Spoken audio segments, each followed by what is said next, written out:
A very good afternoon and a warm welcome back to your favorite teleeducation program. My name is Lerato Mabilisa, and as always, I am never alone. I am with my stunning co-host. How are you today, Gwazi? I'm doing really good, and you are gorgeous. Thank you for calling me stunning. A very good afternoon to our viewers. Welcome back to Home Study. We are back. We have missed this place. We have missed being with the family. How are you doing today, Lerato? I'm good. I'm excited, actually. How are you doing? I'm doing great. I'm very excited. We have new classes. We have grade 0s. We have grade 1s and grades 1 and 2. We have grade 5. We have grade 6. We have Form 1. We have Form 2. We have Form 4. It's actually a very jam-packed. I know for sure someone is excited that we have Form 4 classes. I won't say who. But anyways, guys, just to remind you that we are live on Facebook and on YouTube. Please do not forget about those platforms. Do not forget to click the subscribe button so that whenever we are live, you get a notification. We are also live on Facebook from 2 p.m. until 5 p.m. Yes, of course. All right, without wasting any time, we have a grade 0 class coming right up. Lerato will be taking through that class with you. We'll be right back after this.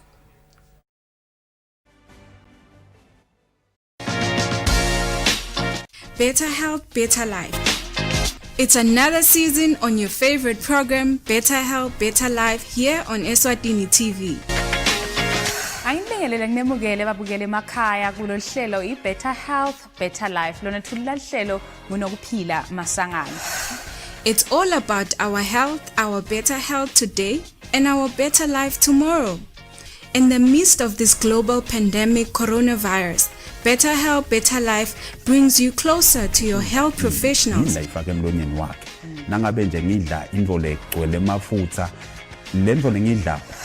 So siyakhuthaza ukuthi lala abahlala nalala abanashukela abafunde nabo ngaloshukela. Watch out for another fresh season of Better Health, Better Life on Eswatini TV. It's getting bigger and better every season.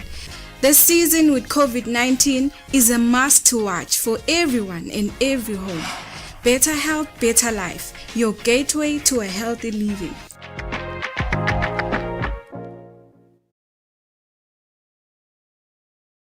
At this point, you shouldn't feel as if you do not have it. You have it for sure.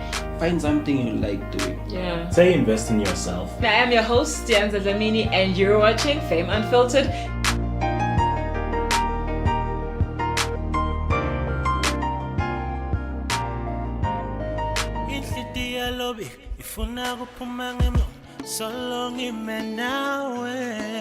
Good night and God bless.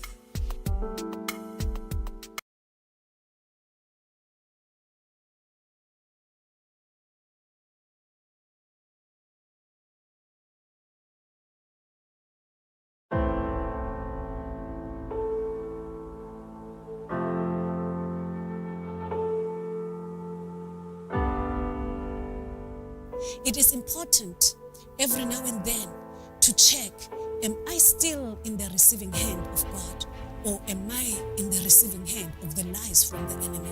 Salvation is free because Christ paid for everything, and that's true. But discipleship will cost you everything. Love each other as if your life depends on it. As a canvas reflects the nature of a personality or an artist, so creation teaches us about who God is. We are made great by becoming small. We are exalted when we're humble.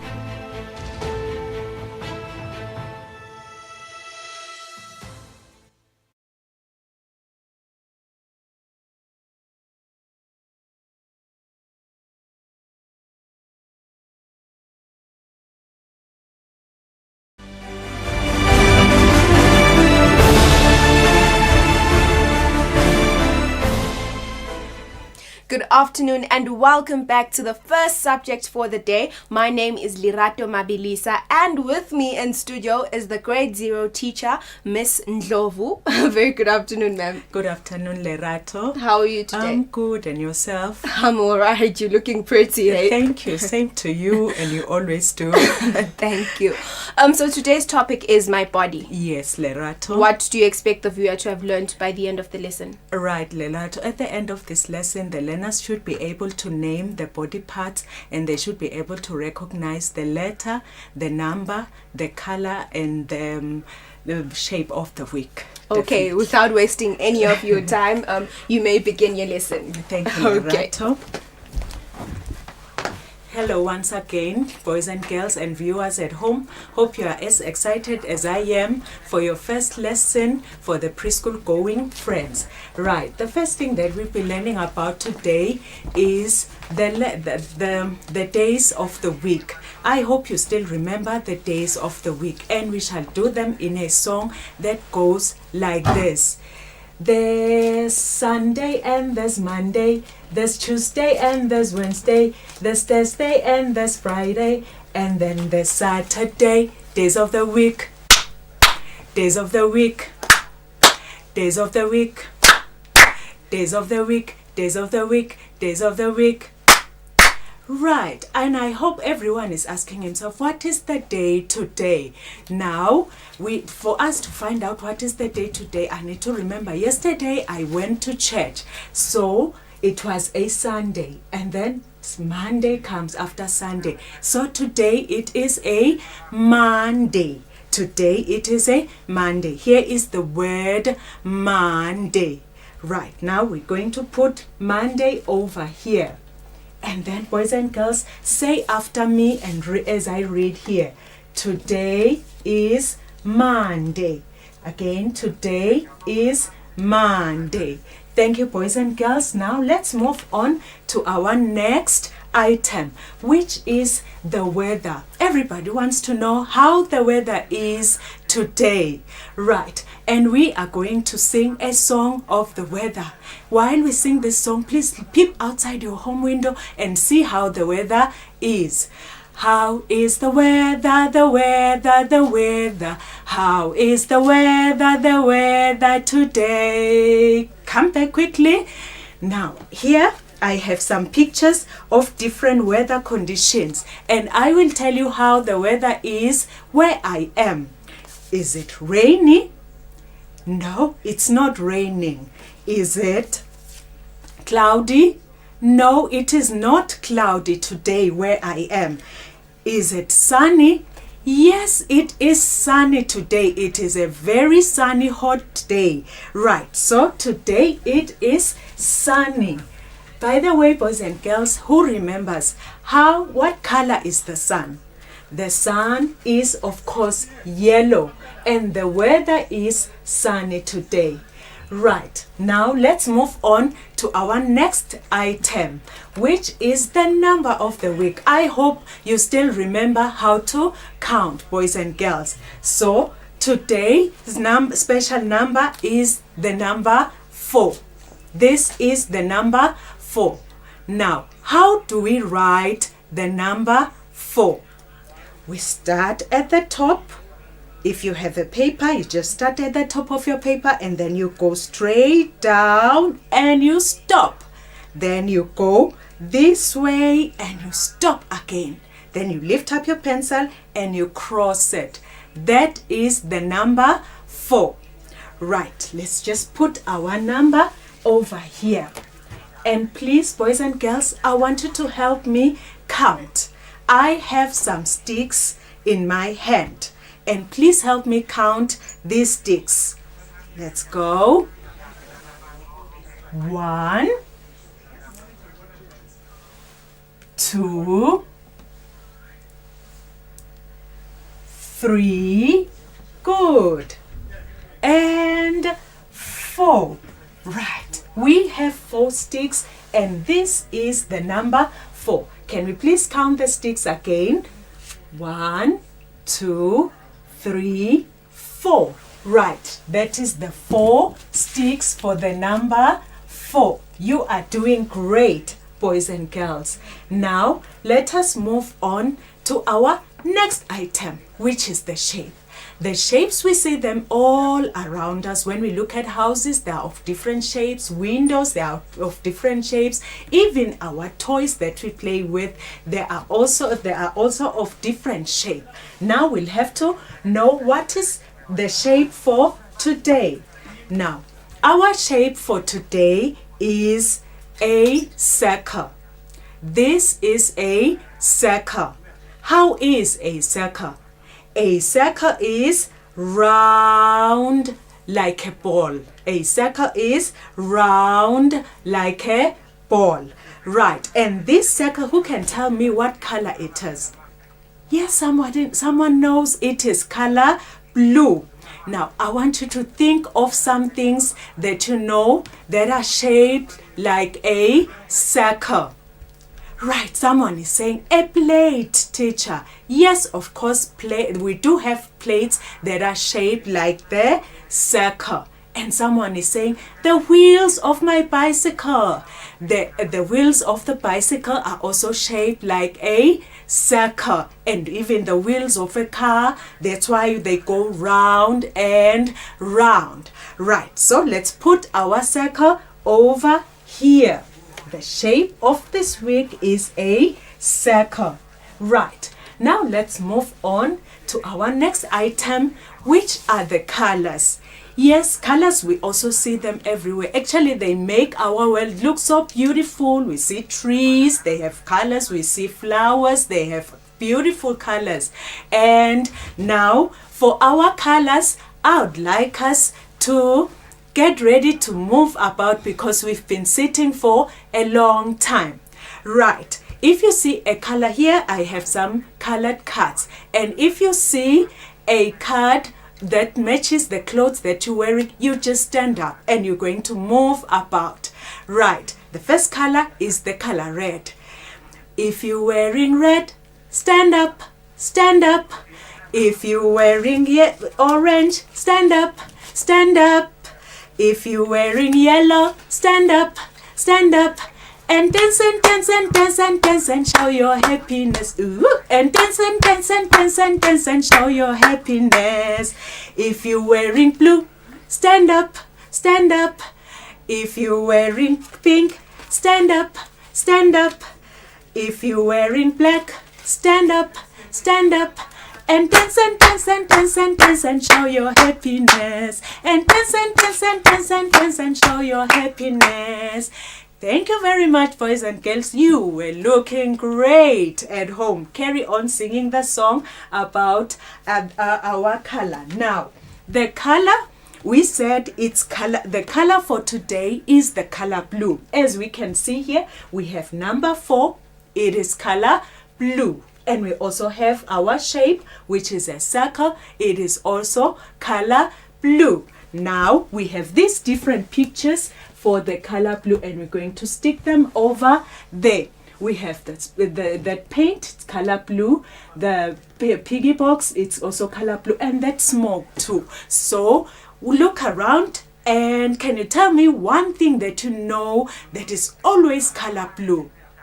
Yes, someone is saying the sky. The sky is always color blue. Definitely. Thank you very much, boys and girls. You are doing so great, and I love our lesson. So now we shall move on to our next item, which will be the colors, the letters. Right. The letter for today, as we remember, there are different letters that have different sounds. Our letter for today is the letter F.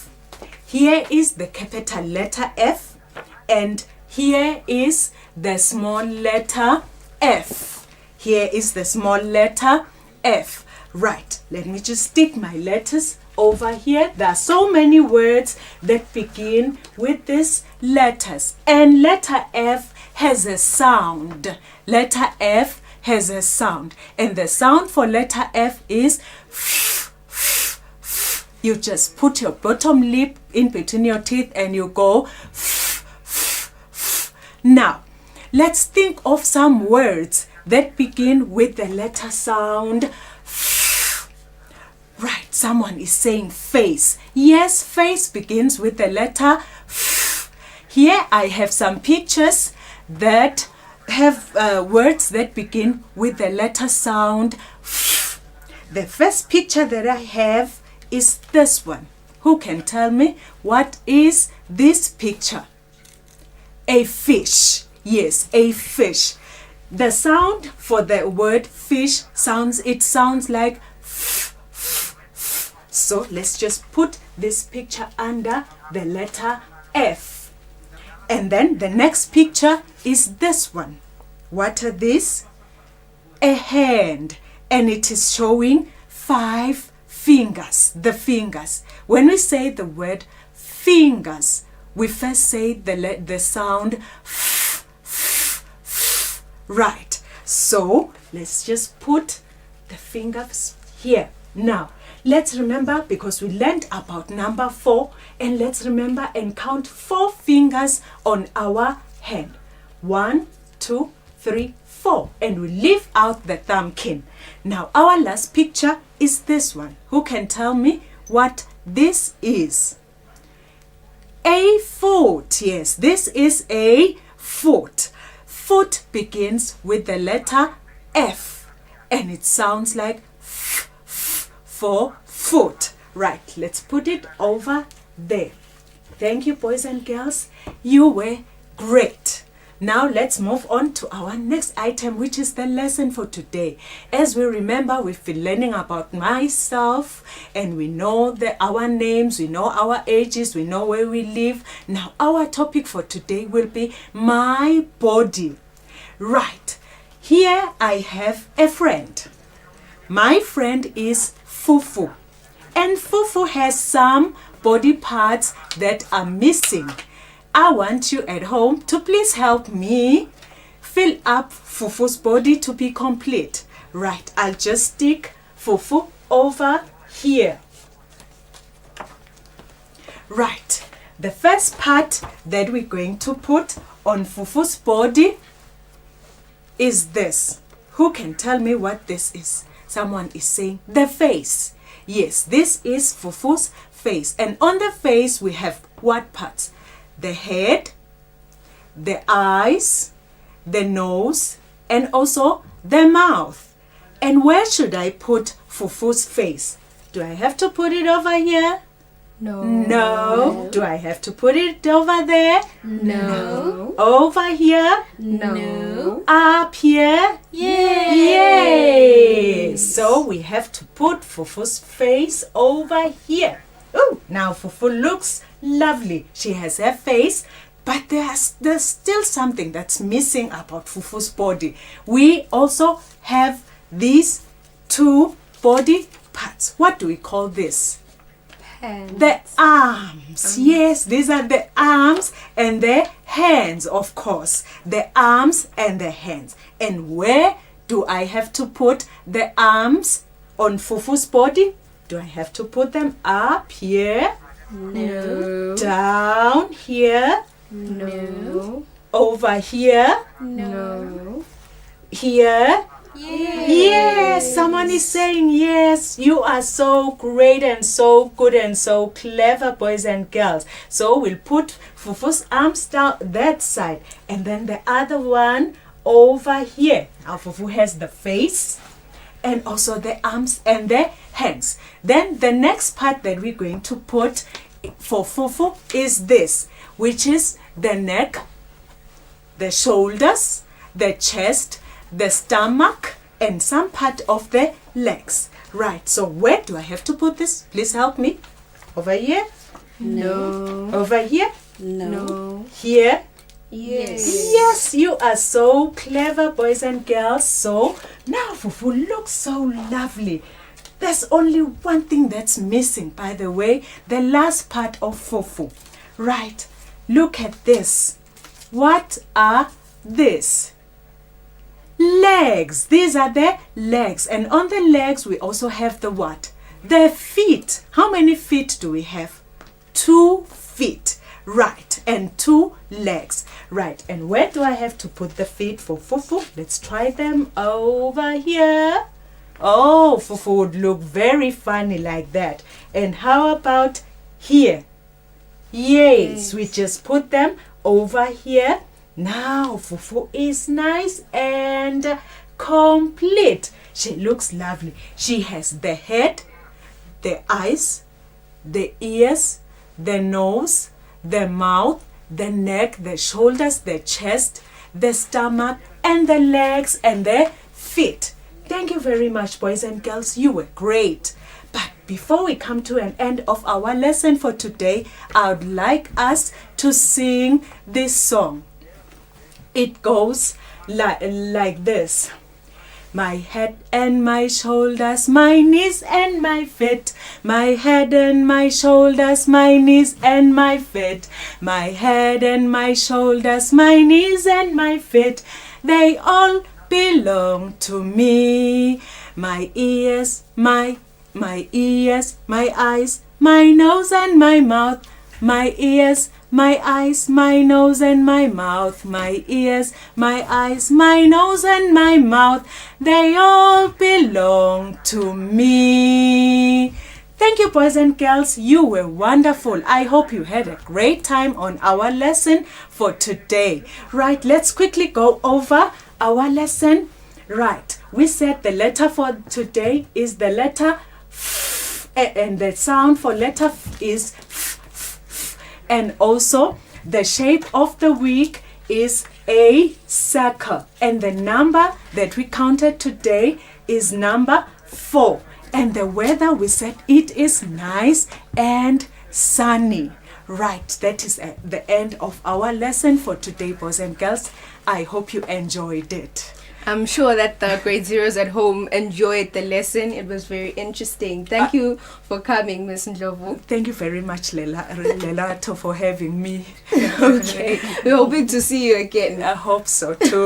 Okay, up next is the grade 1 and 2 lessons. So grade 1s and grade 2s, do not go anywhere because I will be back to present to you your lessons. Stay tuned and do not touch your speed dials.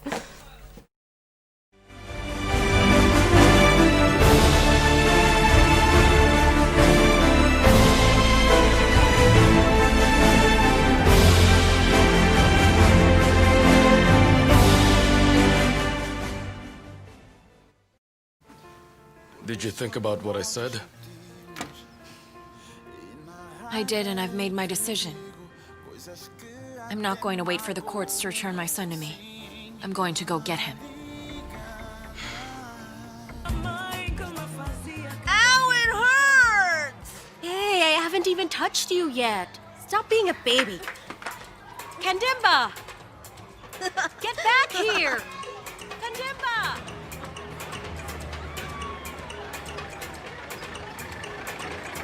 Kandimba! Where are you?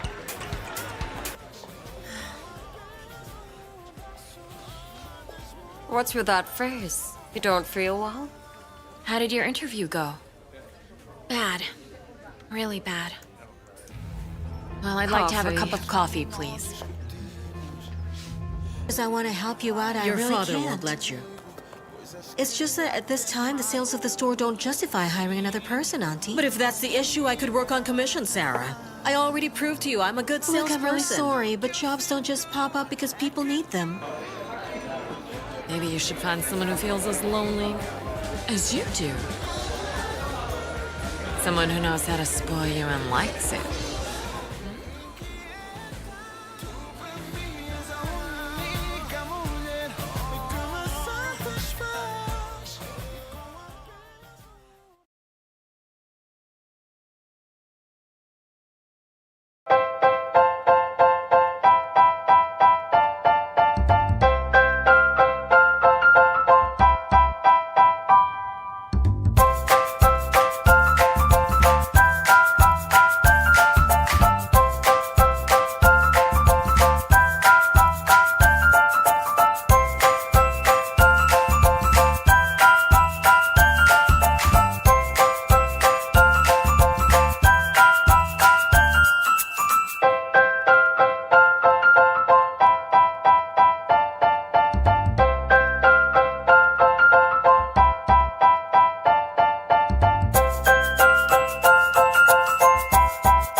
why should we pay our TV license? The content on our local television is actually more up to date. The industry is enhanced. It is a criminal offense not to pay your TV license and attracts a fine of 500 emalangeni or 6 months imprisonment. And the industry is definitely blooming, ladies and gentlemen. So that's what we have for you. But we'll be right back just after the break, and we'll give you more of Miss V. Pay my TV license. That's why I can enjoy the benefits of an enhanced industry and keep track with recent transformation. Mommy, who paid for a TV license and what are they paying for? The owners of TV set and a gadget with a tuner like DVD set have to pay. Pay your TV license at NetBank with the details provided on screen. Or use your cell phone via the mobile money pay. You could also visit your nearest post office and pay there. Pay your TV license via Eswatini Mobile Imali. Any TV device retailer can purchase a license to trade. Pay your TV license and enhance the industry. Siyakhula Kids Castle. Luhlelo lolusha lwebantfwana lolutawucala masinyane Eswatini TV. Mina ngithanda a. Sitawufunza bonkamisa na teachers bahle. A, E, I, O, U. Silalele tinganekwane sotha umlilo na andizo. Wesuka sukela. Lokwa kudzala endvulo. Umngani wethu Lifu utasitfulela simo selitulo. Sanibonani. Libetela mngilulifu. Tinyanga tesiswati na teacher Gugu. Ngengcita intfombi tiya emhlangeni. Kulokunye lesitokufunza bangane emakhaya kufaka ekhatsi. Titfo temtimba. Kubala ngesiswati nalokunye lokunyenti. Lishumi. Mngani. Ungasibhalela incwadi lapho uvusela khona abangani bakho, usitshela ukuthi uhlalaphi, unangapho eminyaka, futhi ufundzaphi. Bese usithumelela yona ku WhatsApp nesithombe sakho lesihle phela kule nombolo loyibonako lapha kumabonakude wakho. Siyakhula Kids Castle, coming soon on Eswatini TV.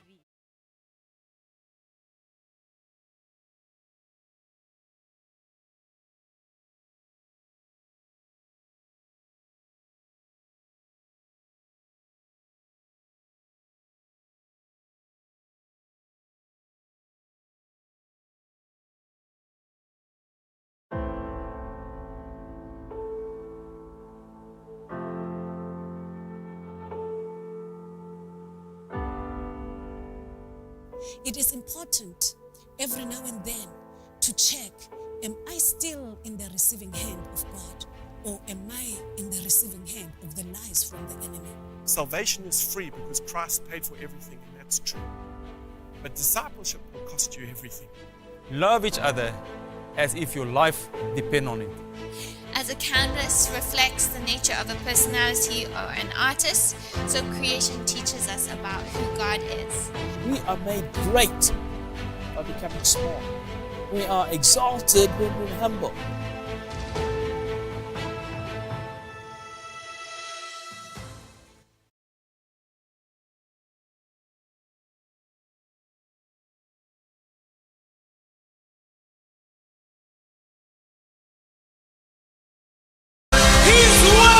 Usiseka, uvuseleleke, wakheke moyeni nomculo wetenkolo bahlabeleli balapha eSwatini. Sikulethele abahlabeleli abadala nabo lapha sikhula emculweni wetenkolo bahlabela bukhoma lapha eSwatini.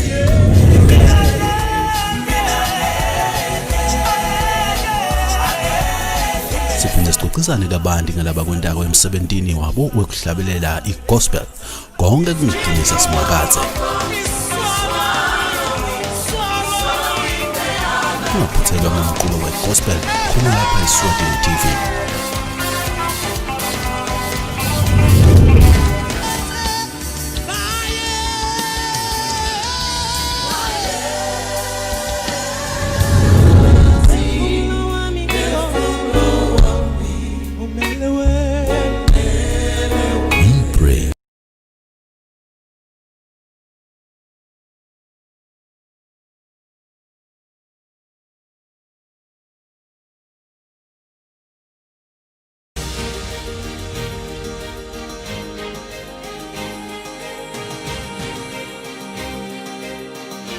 change in technology.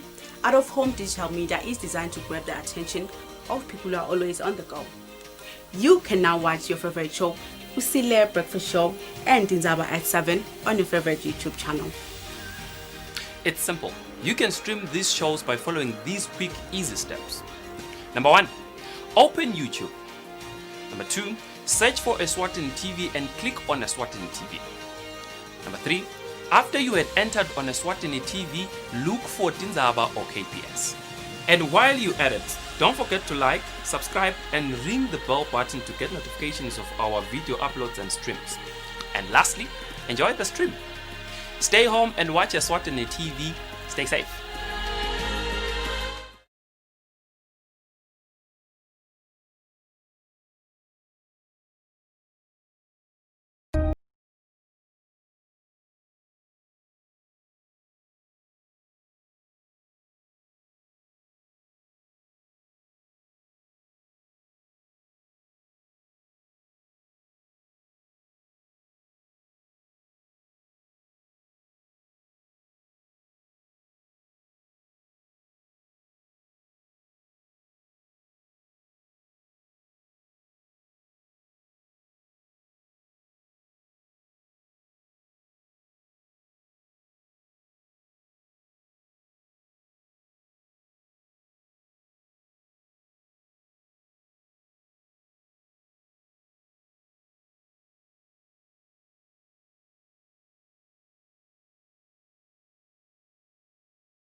Sinibusele maswati lamahle kanye nabo bonke abazalwane eveni laseSwatini. Igama lami ngingayandazwane Health Promotions Officer walohlelo lolushasha lolubitwa ngekuthi yi-Faith and Community Initiative kafishane FCI. Njengoba sisho soke sikhuluma ngokusebenzisana nebandla. Bafundisi nisho njalo namabandla anebantu akhiwa abantu lebafikayo lebangela lamaswati lesikhuluma ngalo. And kuyindlela nje kuba ngiyona leyo platform lenye lekubonakala ukuthi singayisebenzisa kwabonakala even then singayisebenzisa ukuthi sikhone ukuthi sifike kubo bonke abantu ikakhulu lubuke ukuthi bantu basitakale kwekucala endzabeni ukuthi kwanze umsebenzi wokuvikela igciwane le-HIV la Kangwane. But labantu bebathi disclose bona bathi sho bona sibanjani baphathekile bathandazelwe labo bantu labo nabativa bangcono bebasithatha hayi ngithiva sengiphilile mina asizange ngisho kanye ndakunika nje good example sibatshela sabayekela amaphilisi namhla ke ngithe ukuthi ukhuthata indvodza into ukhuthata babe ukuthi asade isimo sakhe sengadi kumcoka ukuthi usade isimo sengadi ukuze utokhombisa luthando lonalo emndenini wakho utokhombisa luthando lonalo nasemphakathini.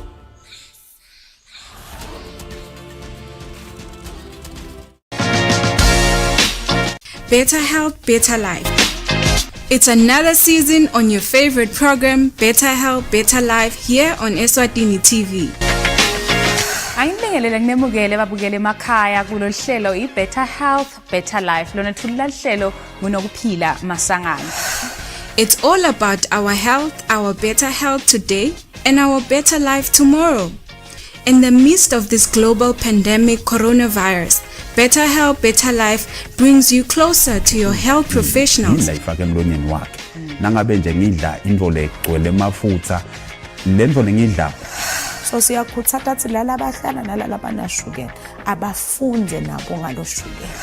Watch out for another fresh season of Better Health, Better Life on Eswatini TV. It's getting bigger and better every season.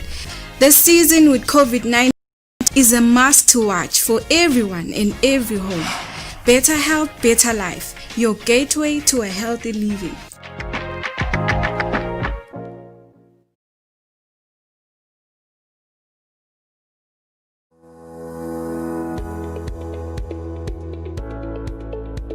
Why should we pay our TV license?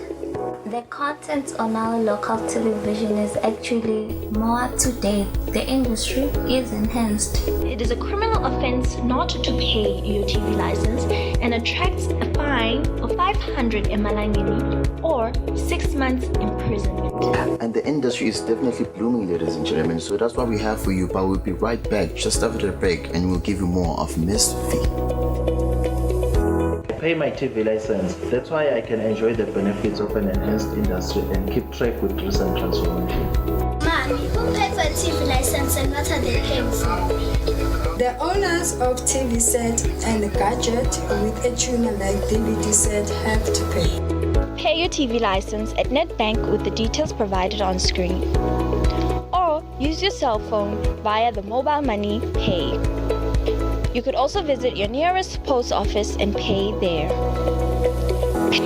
Pay your TV license via Eswatini Mobile Imali. Any TV device retailer can purchase a license to trade. Pay your TV license and enhance the industry. Buhle bethu imvelo yethu. Buhle bethu tindzawo tethu. Indalo yashada nemasiko kuhle kwethu. Kuvakasha kwethula umthwalo emahlombe ethu. Hloma ngwane vuka uvakashe indlela uyikhombe etindzaweni tethu. Temvelo nembukiso ungcebeleke uthathe netithombe. Lalela ke nangu sonkondlo waseswatini akutekela ayibeka indzaba ayihlela kuhle kwelijaha lishela ngiyakutshela diningi tindzawo longativakashela hloma ngwane vuka uvakashe la phana lapha kuvakasha kuyayelapha enhlitiyo kanye nemqondo kuyawuphumuda kuqinisa buhlobo nebungane losebundenga ndenga with a trip to Mantenga Falls or a sip among friends of Sibebe Brew on Sibebe Mountain, or perhaps your cup of tea is backpacking and horse riding, sightseeing the seamless streams and springs that stream across the gorgeous valleys of the mountainous kingdoms of Eswatini. We have you covered. Hloma ngwane vuka uvakashe buhle bethu yimvelo yethu buhle bethu ngabuthola nasebantwini bethu.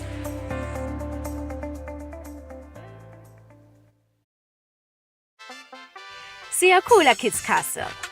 Luhlelo lolusha lwebantfwana lolutawucala masinyane Eswatini TV. Mina ngithanda a. Sitawufunza bonkamisa na teachers bahle.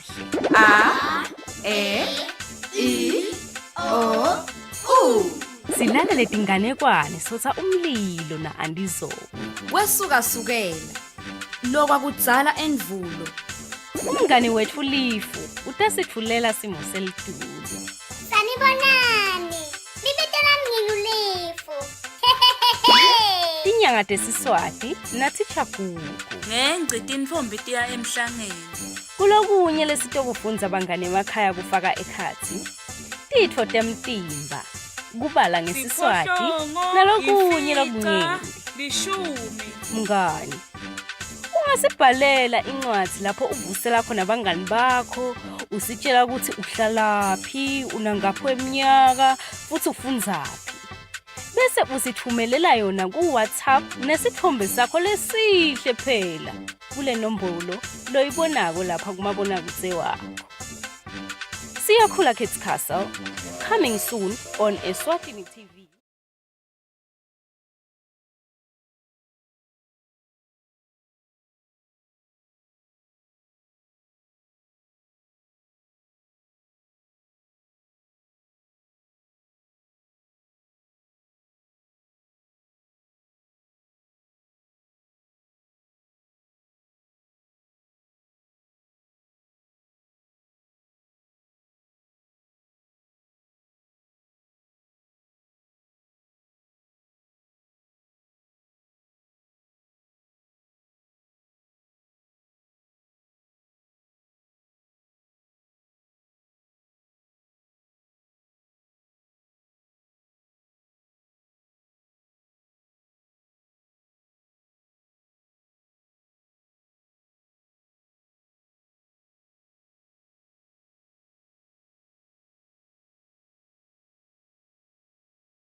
the change in technology, out-of-home digital media is designed to grab the attention of people who are always on the go. You can now watch your favorite show, Usile Breakfast Show and Tinzaba at 7 on your favorite YouTube channel. It's simple. You can stream these shows by following these quick, easy steps. Number 1, open YouTube. Number 2, search for Eswatini TV and click on Eswatini TV. Number 3, after you had entered on Eswatini TV, look for Tinzaba or KPS. And while you at it, don't forget to like, subscribe and ring the bell button to get notifications of our video uploads and streams. And lastly, enjoy the stream. Stay home and watch Eswatini TV. Stay safe.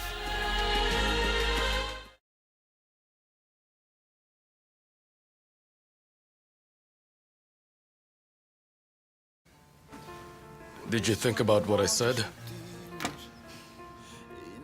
I did, and I've made my decision. I'm not going to wait for the courts to return my son to me. I'm going to go get him. Ow, it hurts! Hey, I haven't even touched you yet. Stop being a baby. Kandimba! Get back here! Kandimba!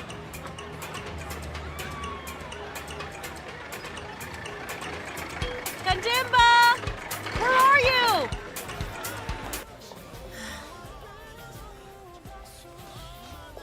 What's with that face? You don't feel well? How did your interview go? Bad. Really bad. Well, I'd like to have a cup of coffee, please. Because I want to help you out, I really can't. Your father won't let you. It's just that at this time, the sales of the store don't justify hiring another person, Auntie. But if that's the issue, I could work on commission, Sarah. I already proved to you I'm a good salesperson. Look, I'm really sorry, but jobs don't just pop. People need them.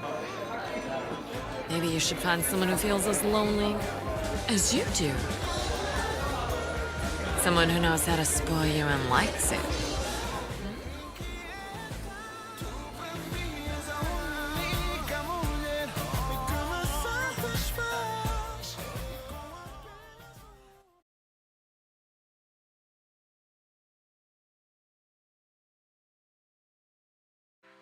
Buhle bethu imvelo yethu. Buhle bethu tindzawo tethu. Indalo yashada nemasiko kuhle kwethu. Kuvakasha kwethula umthwalo emahlombe ethu. Hloma ngwane vuka uvakashe indlela uyikhombe etindzaweni tethu. Temvelo nembukiso ungcebeleke uthathe netithombe. Lalela ke nangu sonkondlo waseswatini akutekela ayibeka indzaba ayihlela kuhle kwelijaha lishela ngiyakutshela diningi tindzawo longativakashela hloma ngwane vuka uvakashe la phana lapha kuvakasha kuyayelapha enhlitiyo kanye nemqondo kuyawuphumuda uqinisa buhlobo nebungane losebundenga ndenga with a trip to Mantenga Falls or a sip among friends of Sibebe Brew on Sibebe Mountain, or perhaps your cup of tea is backpacking and horse riding, sightseeing the seamless streams and springs that stream across the gorgeous valleys of the mountainous kingdoms of Eswatini. We have you covered. Hloma ngwane vuka uvakashe. Buhle bethu imvelo yethu. Buhle bethu ngabuthola nasebantwini bethu.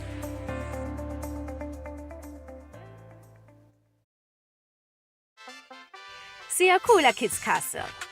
Luhlelo lolusha lwebantfwana lolutawucala masinyane Eswatini TV. Mina ngithanda Sitawufunza bonkamisa na teachers bahle. A, E, I, O, U. Silale letinganekwane sotha umlilo na andizo. Wesuka sukela. Lokwakudzala endvulo. Umngani wethu Lifu utasitfulela simo selitulo.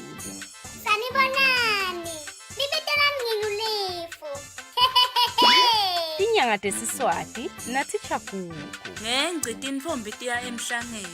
Kulokunye lesitokufunza bangane emakhaya kufaka ekhatsi.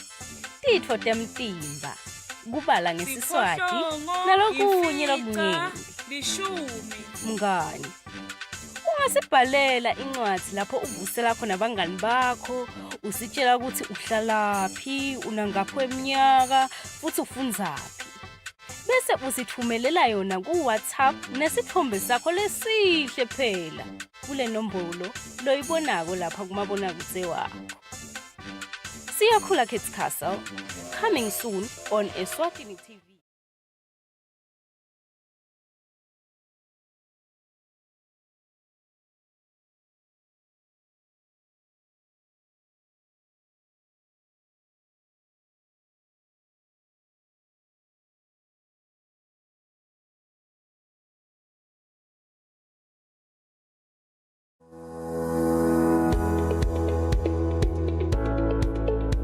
Why should we pay our TV license? The content on our local television is actually more up to date. The industry is enhanced. It is a criminal offense not to pay your TV license and attracts a fine of 500 emalangeni or 6 months imprisonment. And the industry is definitely blooming, ladies and gentlemen. So that's what we have for you. But we'll be right back just after the break, and we'll give you more of Miss V. Pay my TV license. That's why I can enjoy the benefits of an enhanced industry and keep track with recent transformation. Mommy, who paid for a TV license and what are they paying for? The owners of TV set and gadget with a tuner like DVD set have to pay. Pay your TV license at NetBank with the details provided on screen. Or use your cell phone via the mobile money Pay. You could also visit your nearest post office and pay there. Pay your TV license via Eswatini Mobile Imali. Any TV device retailer can purchase a license to trade. Pay your TV license and enhance the industry.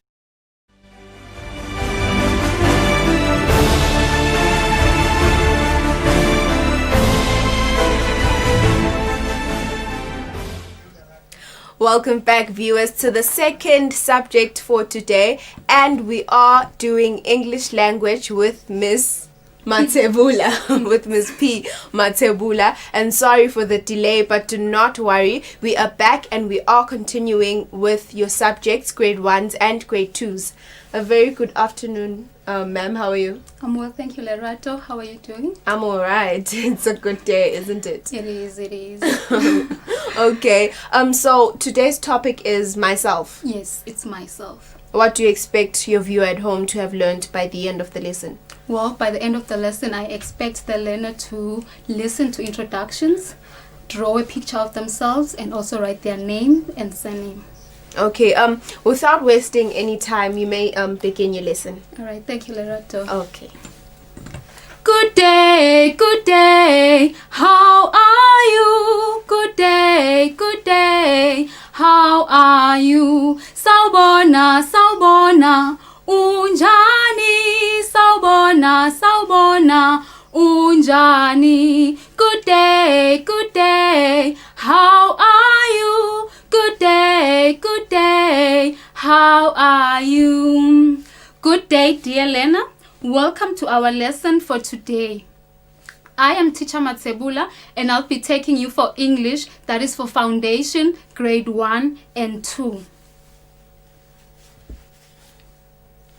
Now, dear learner, before we get to our lesson for today, may we look at today's weather.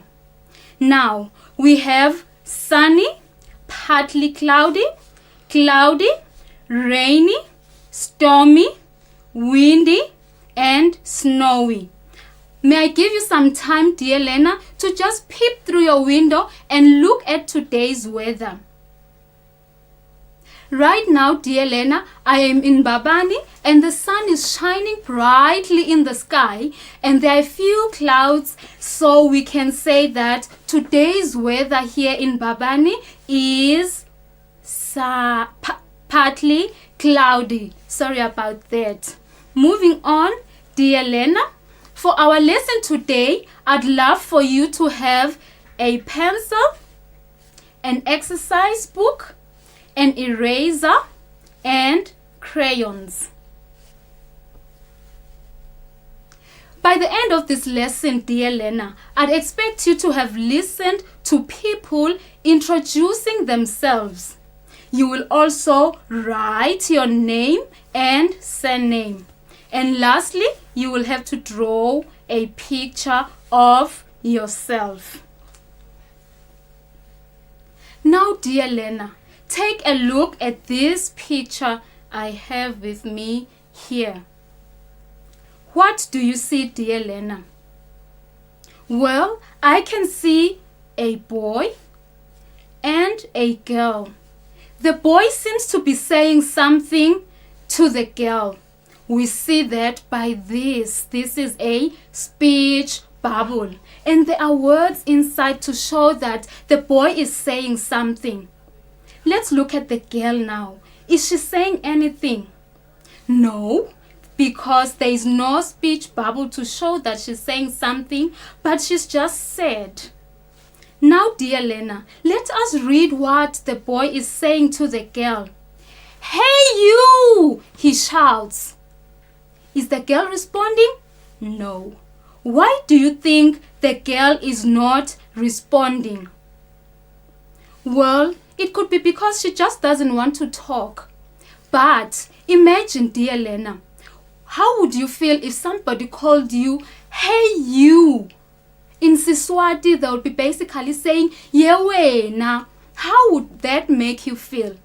I'm sure, dear Lena, that she looks so sad because she is not being called by her name. So she's not okay with that. So today's lesson, dear Lena, is about myself. You can touch yourself and say myself. In Siswati, that is mine. So now, dear Lena, we are going to have 3 friends who are going to be introducing themselves to us. Let's take a look. Now, here are our friends. The first one, Lindo. Hello, friends. My name is Lindo Gama. I am 6 years old. I like reading and playing tennis.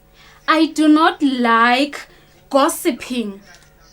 So now, dear Lena, that was our first friend, and her name is Lindo Gama. She has told us about the things that she likes and the things that she dislikes.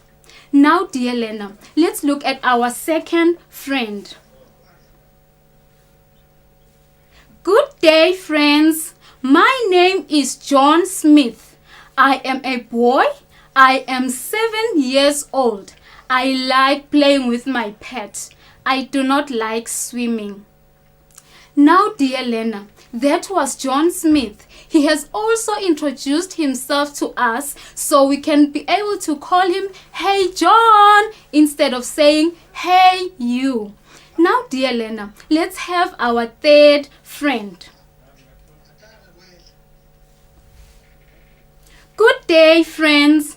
My name is Abdul Ali. I am a boy. I am 6 years old. I love singing and I do not like fighting other kids. Now, dear Lena, we have had our 3 friends introducing themselves to us. Note, dear Lena, they all started off by greeting us. It is polite to greet people before you start talking to them. They went on, dear Lena, to introduce themselves, and that was good. They told us their names, they told us their surnames, they also told us about the things that they like and the things that they dislike. And this helps us to call them by their names, and that makes them feel so good about themselves. Also, dear Lena, you can see that these 3 friends of ours are different from each other. Now, dear Lena, it is okay to be different. It doesn't matter your skin color. It doesn't matter whether you are short. It doesn't matter whether you are tall. You are just perfect the way you are. You are special the way you are. So it is important to know yourself. That is myself. That is myself. Now, dear Lena, let us look at this girl. Here is another friend of ours. But before we talk about her, let us read together what it says here. Myself. You can read with me, dear Lena. Myself. That's what it says. Now, dear Lena, let's take a look at this beautiful girl here. She's looking at herself. She loves herself. It is very important to love yourself for who you are inside and out. Now, dear Lena, we are going to get into writing your name. How do you write your name, dear Lena? I want to take you back, dear Lena, to your letters of the alphabet. Now, I am going to sing with you, dear Lena, the letters of the alphabet. We are just going to have it once. Maybe next time we can sing some more, but today it's going to be once. All right. 1, 2, 3, start. A, B, C, D, E, F, G, H, I, J, K, L, M, N, O, P, Q, R, S, T, U, V, W, X, Y, and Z. Now I know my ABCs. Next time, won't you sing with me? That was beautiful. I hope you are singing along. Thank you, Lerato, for helping me out. Now, dear Lena, these are letters of the alphabet. These are letters of the alphabet. Now, dear Lena, I would love for us to say these letters. You are going to say each letter after me. A, B, B, C, C, D, D, E, E, F, F, G, G, H, H, I, J, J, K, K, L, L, M, M, N, N, O, O, P, P, Q, Q, R, R, S, S, T, T, U, U, V, V, W, W, X, X, Y, Y, Z, Z. So now, dear Lena, these are letters of the alphabet. These are letters of the alphabet, and they run from A to Z.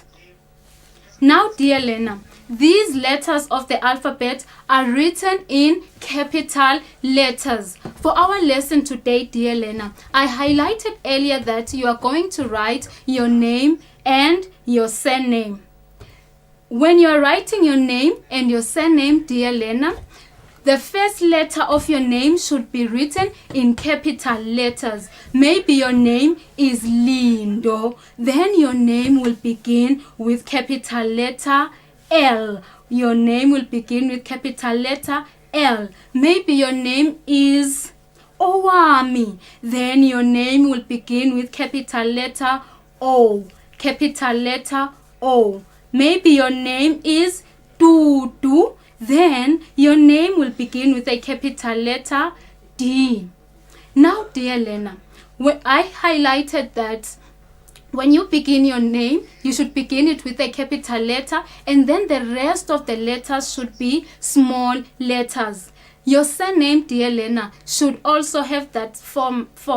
It should begin with a capital letter, and then the other letters should be small letters. Now, dear Lena, let us look at small letters. These are small letters. They also start from A to Z.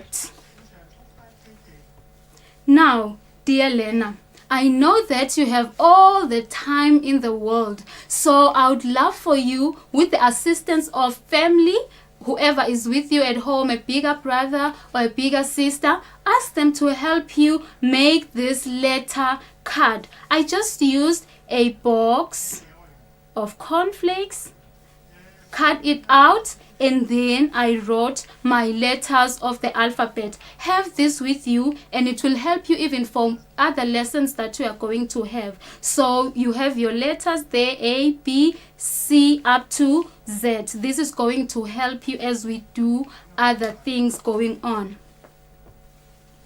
Now, dear learner, getting into writing your name. This must be very exciting. You'll be holding your pencil again and writing your name. So here it says writing, and this is how your exercise book looks like.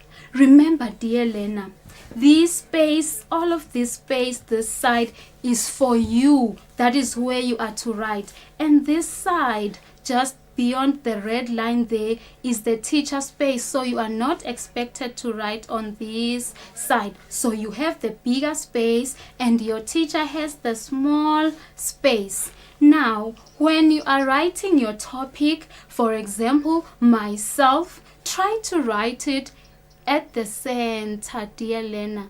At the center, then you write myself. So that is how you do it. And my topic has a capital letter and the rest are small letters. Now, dear learner, when writing your name, you should also begin with a capital letter, just like you can see here. Dengetile Mvubu. That's the surname Mvubu. Now, Dengetile begins with capital letter. Correct. Capital letter T. Sorry about that. And then Vubu begins with capital letter M. Yes, it's capital letter M. Thank you, Lerato. It seems like you have something to say. I think we both need a water break. So can we please take a quick commercial break and we'll be back after the break. All right, thank you, Lerato. Okay, let's take a quick infomercial. We'll be back after the infomercial.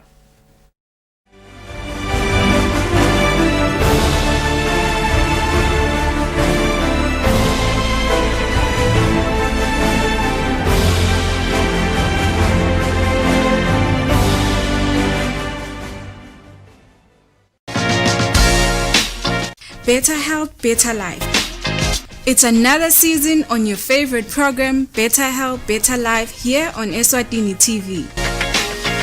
Ayinibingelele kunemukele babukele emakhaya kulolu hlelo i-Better Health, Better Life. Lona thulula hlelo ngunokuphila masangana.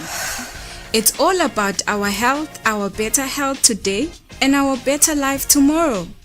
In the midst of this global pandemic coronavirus, Better Health, Better Life brings you closer to your health professionals.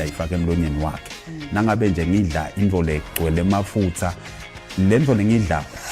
So siyakhuthaza ukuthi lala abahlala nalala banashukela abafunde nabo ngaloshukela. Watch out for another fresh season of Better Health, Better Life on Eswatini TV. It's getting bigger and better every season. The season with COVID-19 is a must to watch for everyone in every home. Better Health, Better Life, your gateway to a healthy living.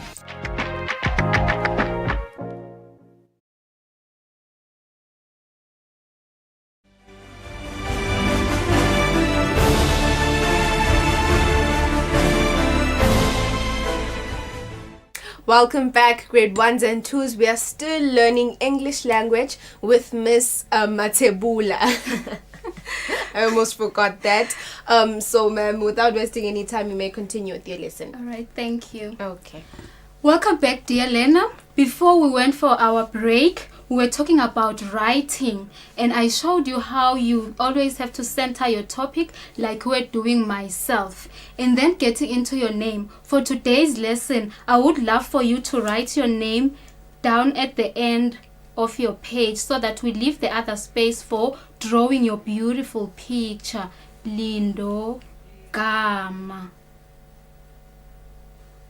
Now, dear learner, please note that Lindo begins with capital letter L and her surname begins with capital letter G. The rest of the letters are in small letters. Now, dear learner, here is the picture I showed you earlier of myself. That is mine. That is the picture of myself. I am sure that you are going to draw beautiful pictures than mine.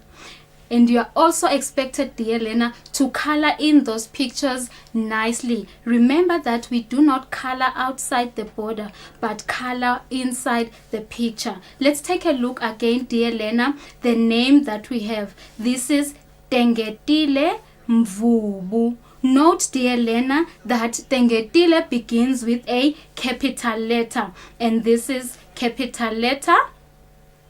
You got it right. Capital letter T. And her surname is Mvubu. That is capital letter M. So now, dear learner, it is very important to remember that you should start writing your name by starting with a capital letter and your surname starting with a capital letter too. Now, dear learner, we are about to end our lesson for today. I just want us to look back at the things that we talked about today. First, dear learner, I had friends coming in to introduce themselves to you.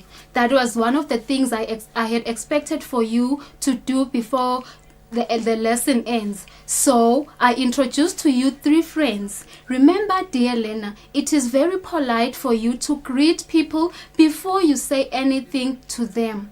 Secondly, dear learner, our friends introduced themselves to us. I hope you do remember that we had Lindo, we had Abdul.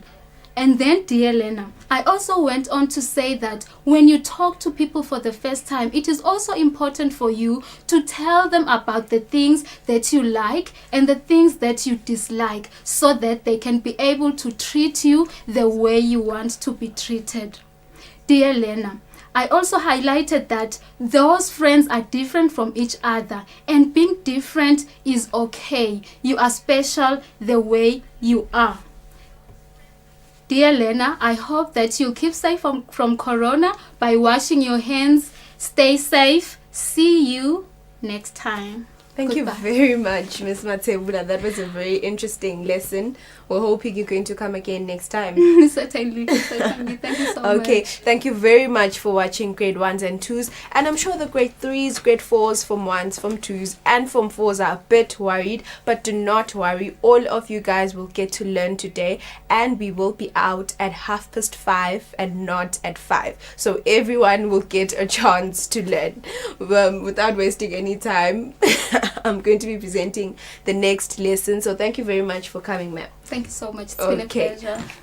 So stay tuned, please. We'll be back after this infomercial.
Welcome back, grade 3s. We are on the third subject for the day, and we are going to be learning mathematics with Mrs. Tolagele Ngumalo, and the topic for today is area. A very good afternoon, ma'am. Afternoon, Derato. How are you today? I'm very well, thank you. I'm good. So today's topic is area. Yes. What would you expect your grade 3s to have learned by the end of the lesson? To find the area of a given shape on a flat surface by counting squares. Okay. I know you're probably tired, but then can we please add energy, enthusiasm, and a bit of volume? Okay. Okay, no problem. Without wasting any time, you may begin your lesson. Greetings, grade 3 learner. As Lerato said, I'm Tolagele Ngumalo. I will be teaching you mathematics. Our topic today is about area. By the end of the lesson, learner, you should be able to find the area of a given shape by counting squares. The material that you need, you need your mathematics exercise book, pencil, eraser, rubber, and your workbook.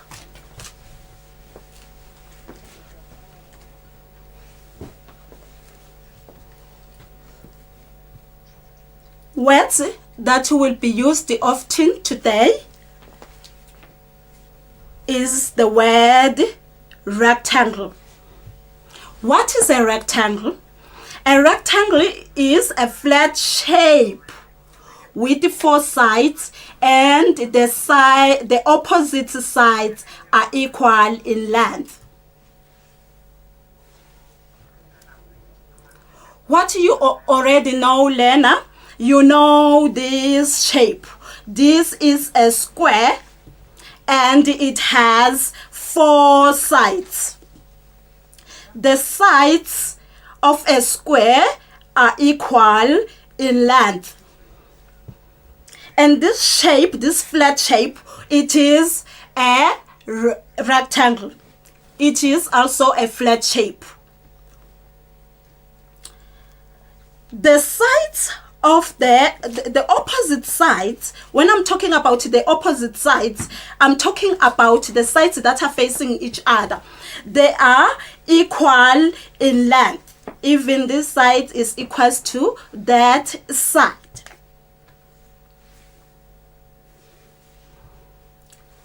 You also know how to count from 1 up to 100. What is area? Area is the total space covered by an object on a flat surface. For example, let us look at this rectangle.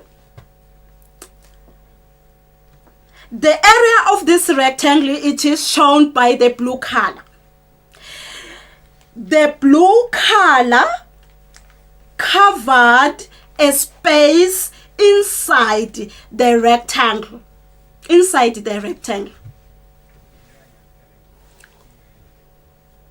Let us look at this picture.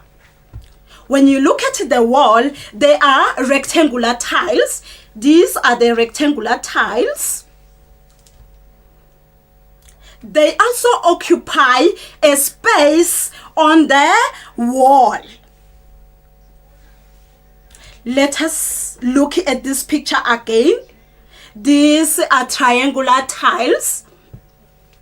They also occupy a space on the floor.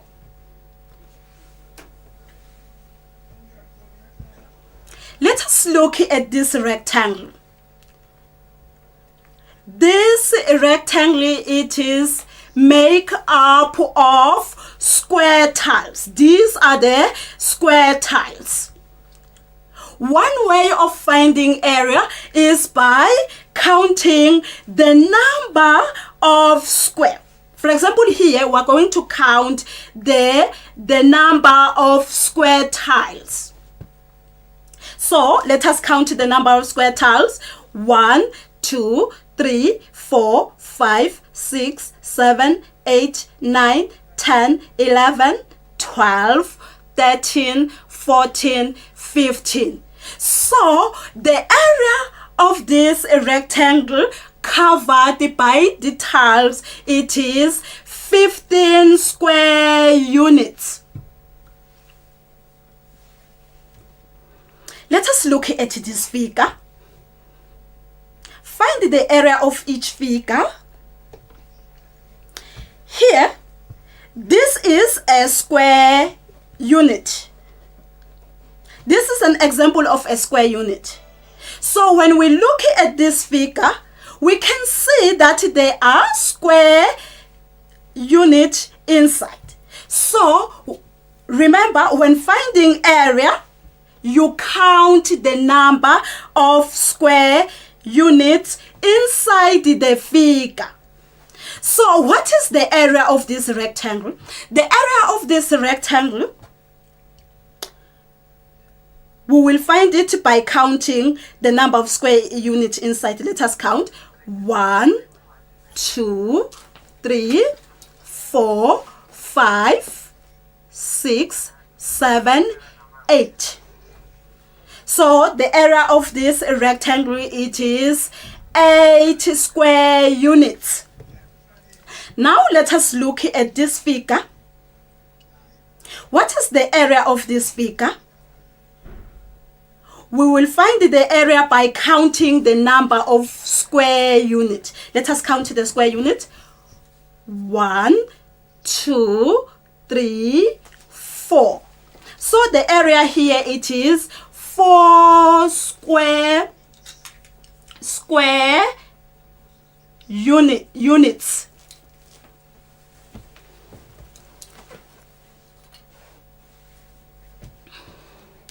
Dear learner, your mathematics exercise books has squares. So draw a rectangle with an area of 12 square units. This is how you are going to draw the square, the rectangle.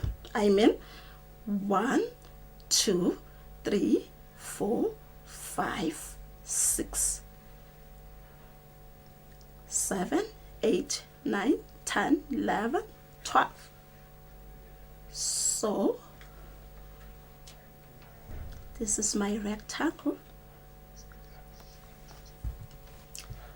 So the area of this rectangle, what is the area of this rectangle? The area of this rectangle, it is 12.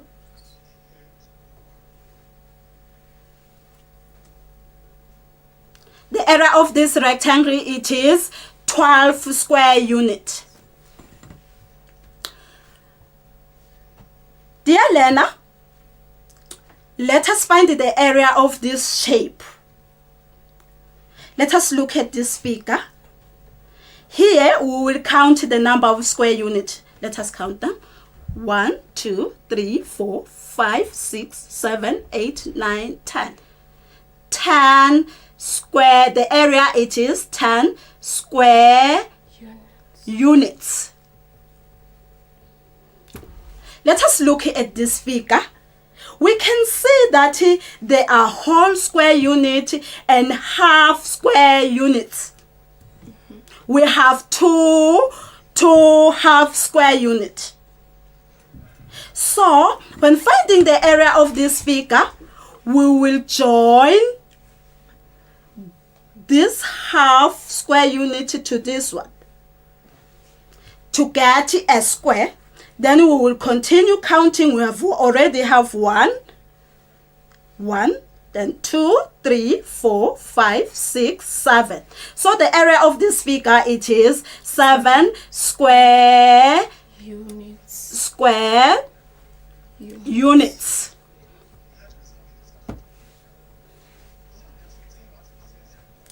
Okay, let us do more example, dear learner. Let us look at this figure.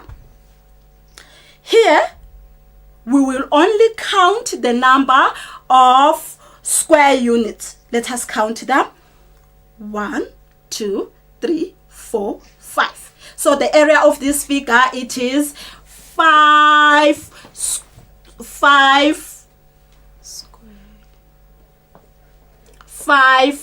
square units. Let us look at this figure. When you look at this figure, there are 4 half square units.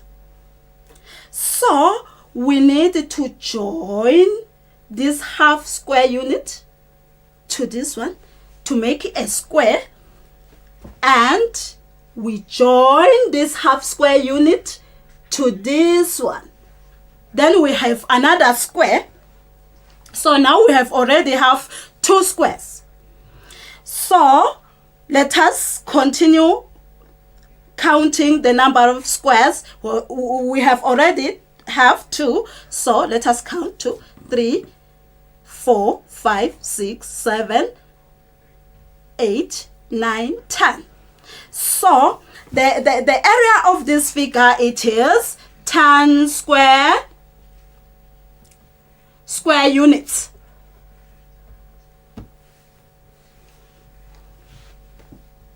Dear learner, how can we find the area of this figure? We first join the dots. Inside the figure. Let me join this one. Join like this.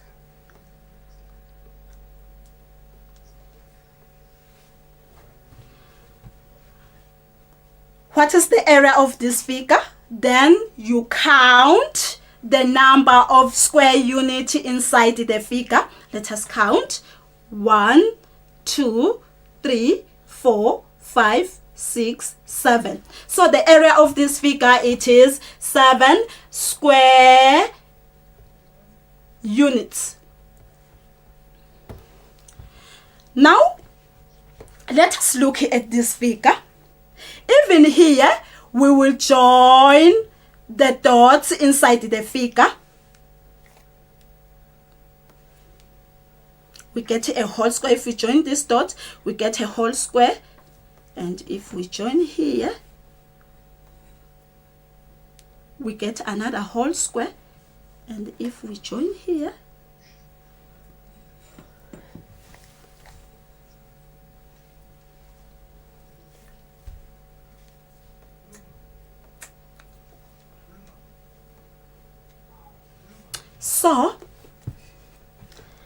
so let us look at this figure.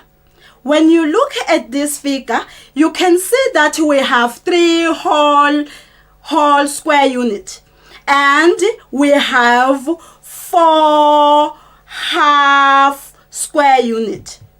So first, we will join the half square unit. Let us take this half square unit and join it to this one. We get a square unit. Then we take this half square unit, you join to this one. We get another square unit. So now we have 2 squares. So let us continue counting. 2, 3, 4, 5. So the area of this figure, it is 5 square units.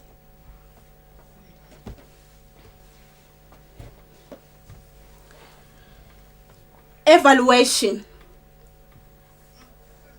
Grade 3 learner, do an exercise on page 41 and 42 in your pupils' workbook.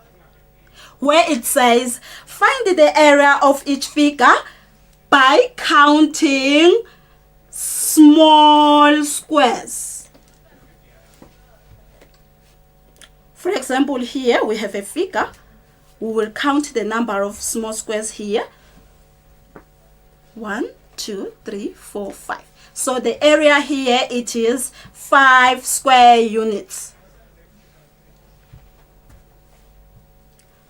Dear learner, our lesson is about area. Area is the total space covered by an object on a flat surface. To find the area of a flat shape, we count the number of whole square units.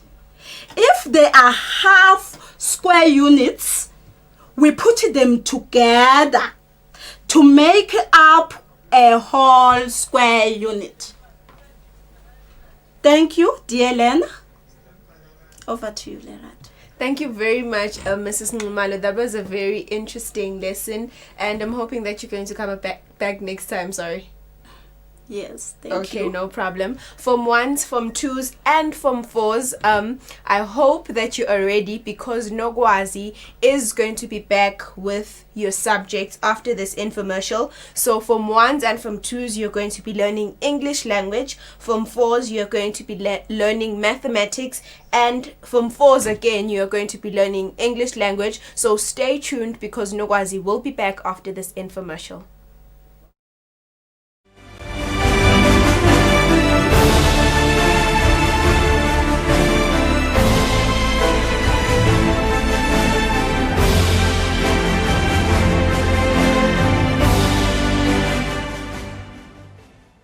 At this point, you shouldn't feel as if you do not have it. You have it for sure.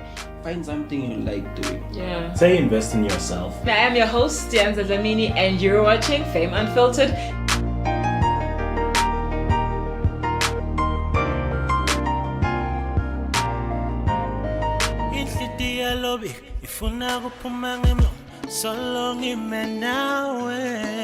Good night and God bless.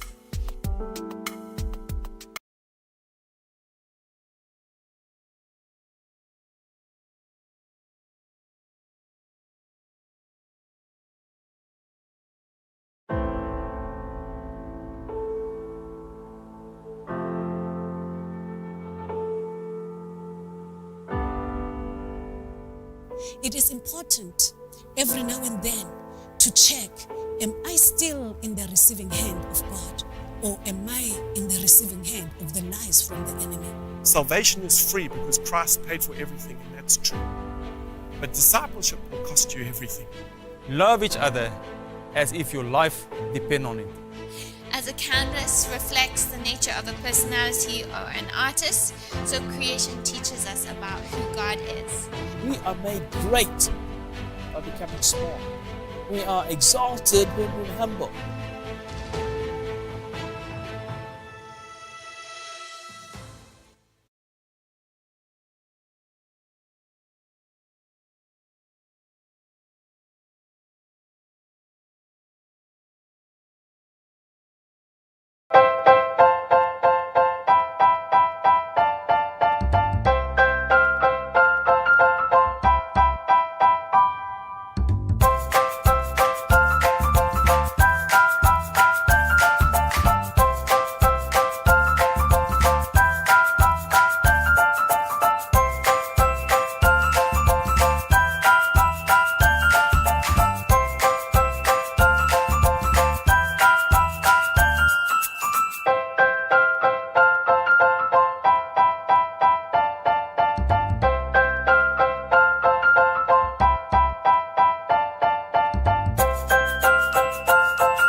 Did you think about what I said?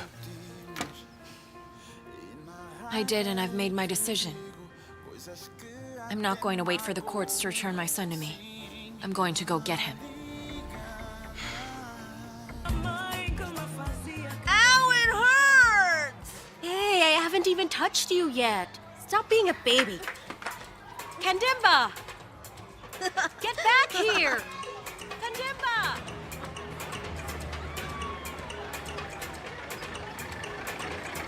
Kandimba! Where are you?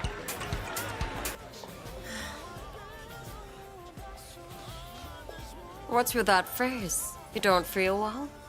How did your interview go? Bad. Really bad. Well, I'd like to have a cup of coffee, please. I want to help you out, Your I really father can't. won't let you. It's just that at this time, the sales of the store don't justify hiring another person, Auntie. But if that's the issue, I could work on commission, Sarah. I already proved to you I'm a good Look, salesperson. I'm really sorry, but jobs don't just pop up because people need them. Maybe you should find someone who feels as lonely as you do. Someone who knows how to spoil you and likes it.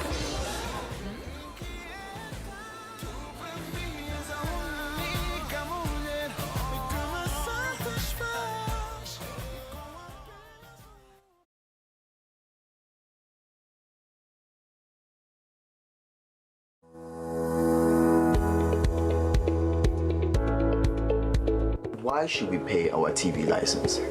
The content on our local television is actually more up to date. The industry is enhanced. It is a criminal offense not to pay your TV license and attracts a fine of 500 emalangeni or 6 months imprisonment. And the industry is definitely blooming, ladies and gentlemen, so that's what we have for you, but we'll be right back just after the break and we'll give you more of Miss V. Pay my TV license. That's why I can enjoy the benefits of an enhanced industry and keep track with recent transformation. Mommy, who paid for a TV license and what are they paying for? The owners of TV set and a gadget with a tuner like DVD set have to pay.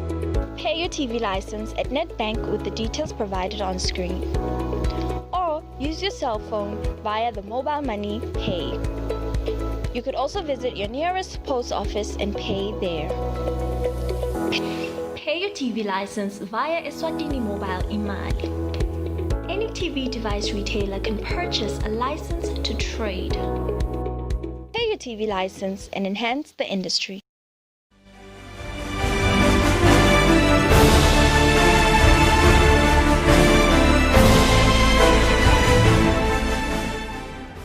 A very warm welcome back to our viewers and a very good afternoon if you have just joined us. My name is Nogwazi Dlamini and this is Home Study. So good to be back. Right now we are doing Form 1 and Form 2 English language with Miss Doreen Mamba. Good afternoon, Doreen. How are you? I'm fine, Nogwazi. How are you? I'm doing good, but I'm a little worried that you're not okay. You seem a little nervous. Yes, I am a little bit nervous, but I think maybe as we progress, I'm going to be okay. Most definitely. I love that spirit. Please, would you be able to speak up if you possibly can? Yes. All right. Today we're doing, what I want to ask you, what is the topic for today? And what are the Form 1s and Form 2s what do you expect them to have learnt by the end of the lesson? Okay, today our lesson will be about reading comprehension. Reading comprehension, Form 1, Form 2, get ready. So by the end of the lesson, I expect you, dear learner, to be able to read actively and interact with the text or interact with the writer. Mm-hmm. And I also expect the reader to know or to explain what skimming and scanning is. Okay. Yes. Sounds very interesting there. Form 1s, Form 2s, I hope you are ready. And of course, just to remind you guys that we are live on YouTube right now and on Facebook. All right. Ms. Mamba, I think you may begin your lesson. Thank you very much, Nobazi. So, dear learner at home, our lesson for today is reading comprehension. So by the end of the lesson, I am expecting you to read actively, as I have just mentioned. You read actively and interact with the reader. I also expect you to explain what skimming and scanning is. So now here is the question, dear learner. How do we read?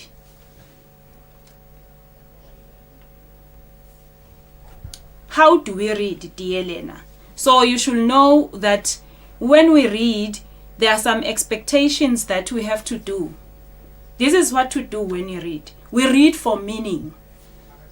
So we read for meaning, dear learner. A good reader concentrates not on individual letters, sound, or words, but on meaning, as I have already mentioned. And a good reader constantly extracts meaning from the written text or from the passage. We also bring our knowledge to the text. It can be knowledge about the world. It can be knowledge about the writing conventions or forms. It can also be knowledge that you have generally. So, as we read, dear learner, we have to establish a relationship with the writer. In other words, dear learner, when we establish a relationship with the writer, it means that we have to connect with the written symbols, whether it is a textbook or any prescribed material. It may be a magazine, it may be a newspaper, it may be a notice. In all those reading materials, you have to have a relationship with the writer. Now, dear learner, let's look at figure 1 on the next slide to see what I'm trying to say to you.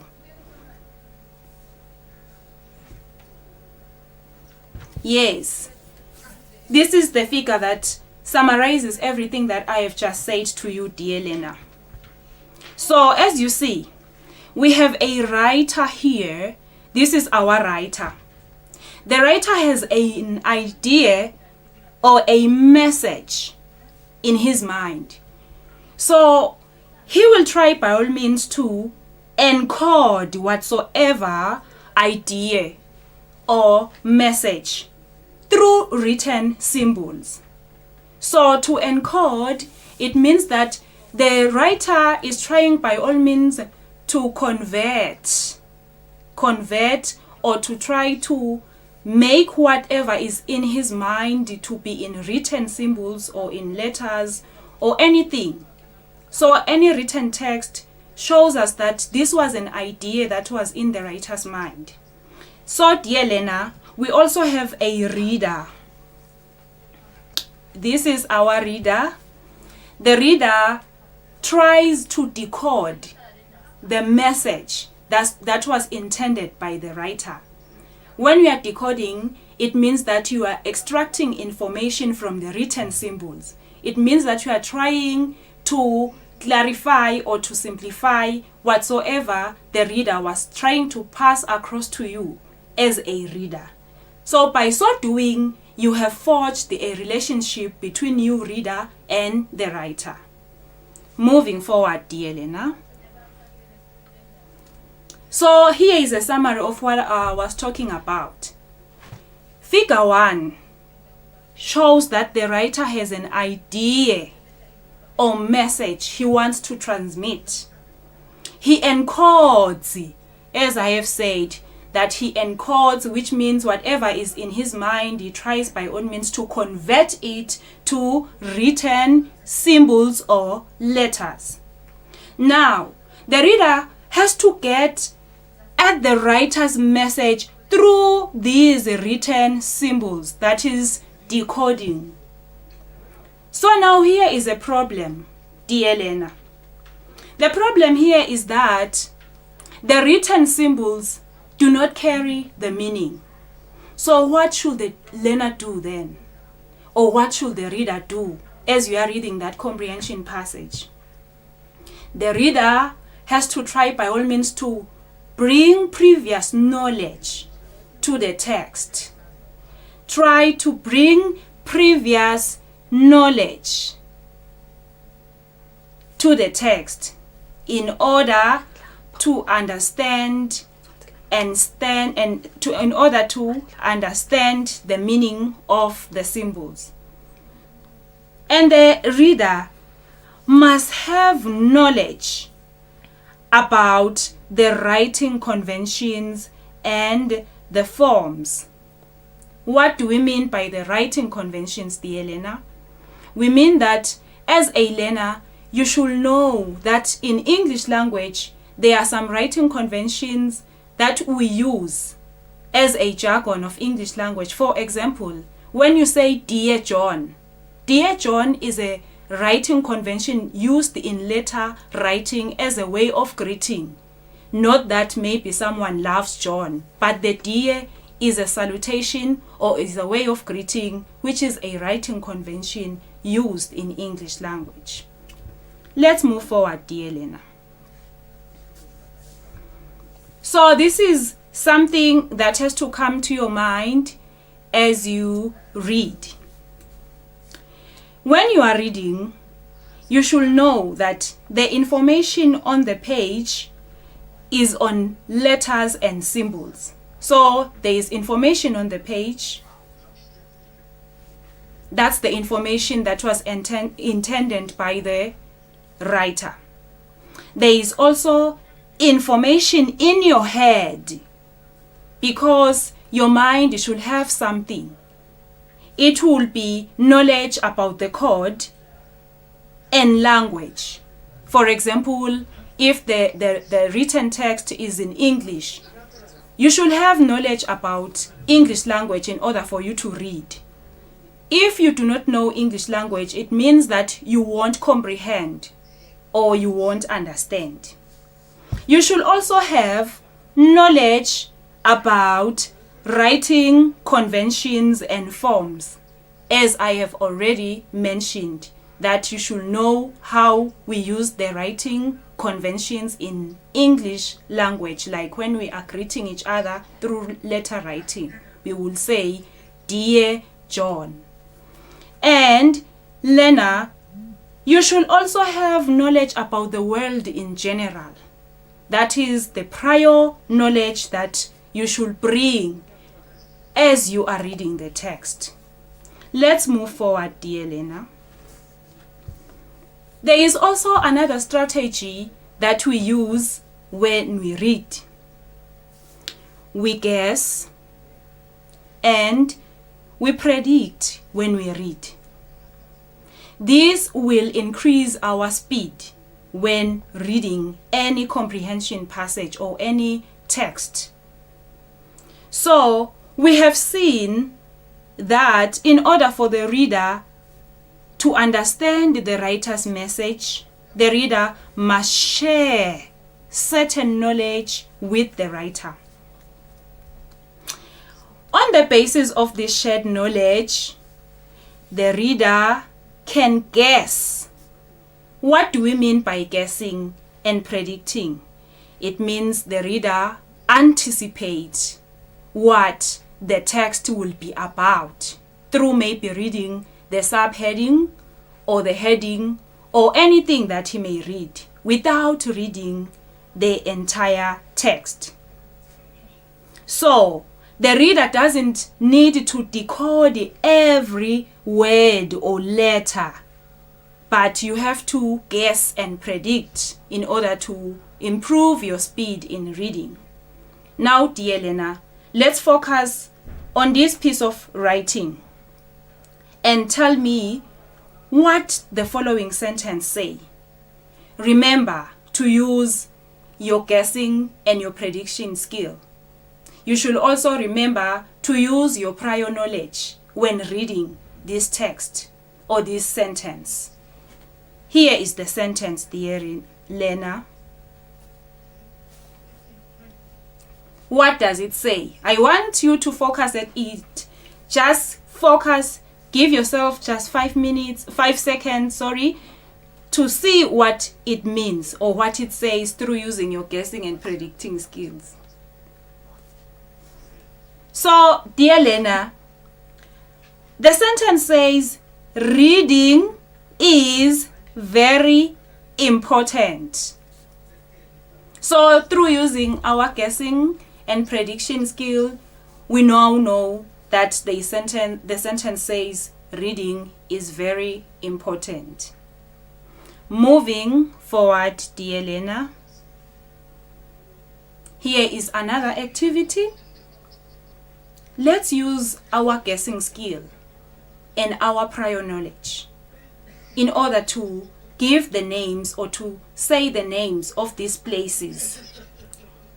Number 1.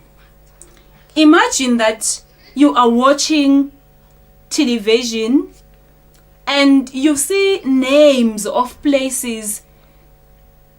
They are scrolling up the screen. But then you do not have time to focus fully on the names. Can you guess, dear Elena, what they are? Let's look at the first bullet point. What is this name? Guess and use your prior knowledge. What is the name of this place? Dear Elena at home, I hope you have noticed that this name of a place is Mbabane. Let's move on, dear Elena, to another name of a place in bullet point number 2. This name, when using your prior knowledge and through using your guessing skill, you will see that it is Matapa.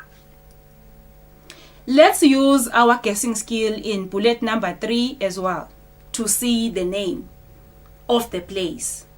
Through using our guessing skill and through using our prior knowledge to the names of places in the Kingdom of Eswatini, we can tell that this is Hlatikulu through guessing. Another word, dear Elena, what does it say? What's the name of this place? Through using our guessing skill and through using our prior knowledge of the names of places found in our country, we can tell that this is Fairview. Another word, using our guessing skill and our prior knowledge, we can tell that this is Lavumisa. And now, what does the last word say, dear Elena? I want you to pause for a second and then guess what the name says. Do you want me to guess for them? Yes. May you please guess, Nogwazi? All right. It's Big Bend. Very good.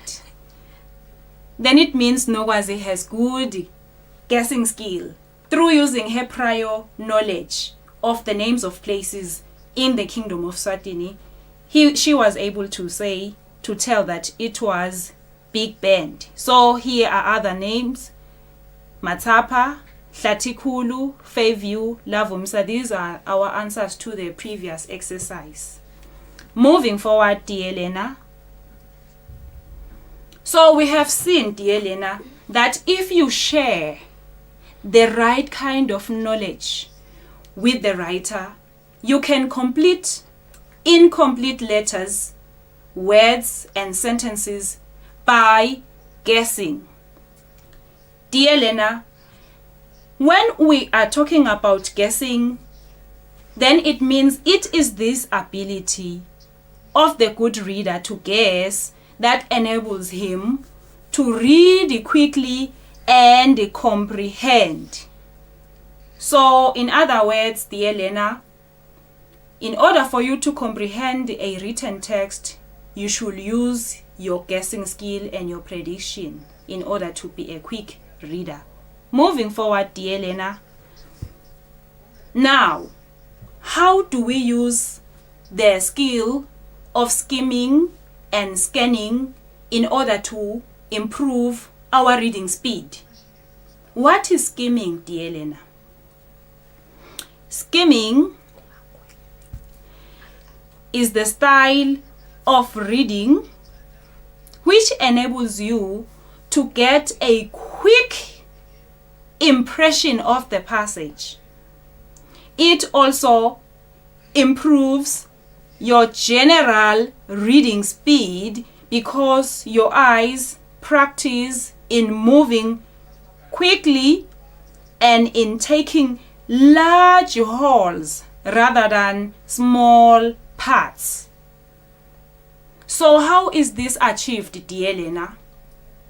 This is achieved by reading the headings, subheadings, words in bold or italics, as well as reading illustrations and their captions. This is the skimming skill, dear learner. Moving forward, you can also read the first paragraph.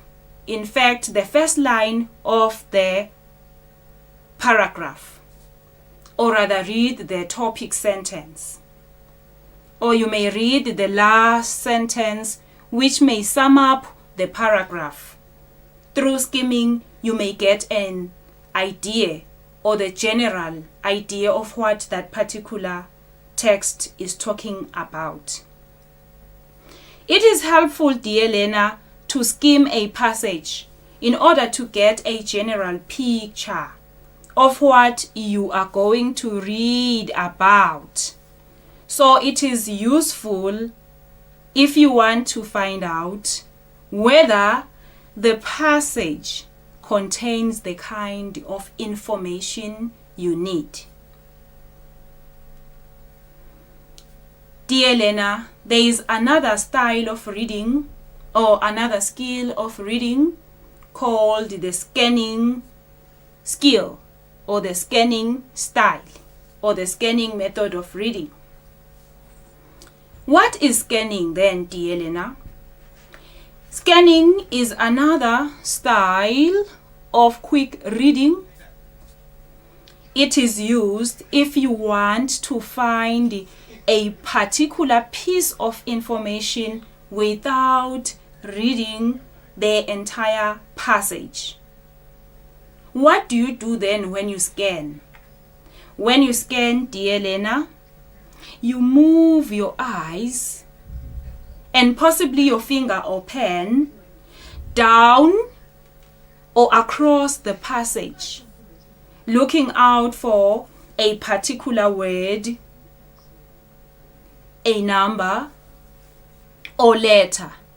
For example, in a telephone directory, when you want a number or a telephone number of your relative, you will not read all the names of people found in the telephone directory, but you will simply go in alphabetical order to the letter that you want, and through doing that, you will be using the scanning skill because you are looking only for specific information. You did not read the entire telephone directory.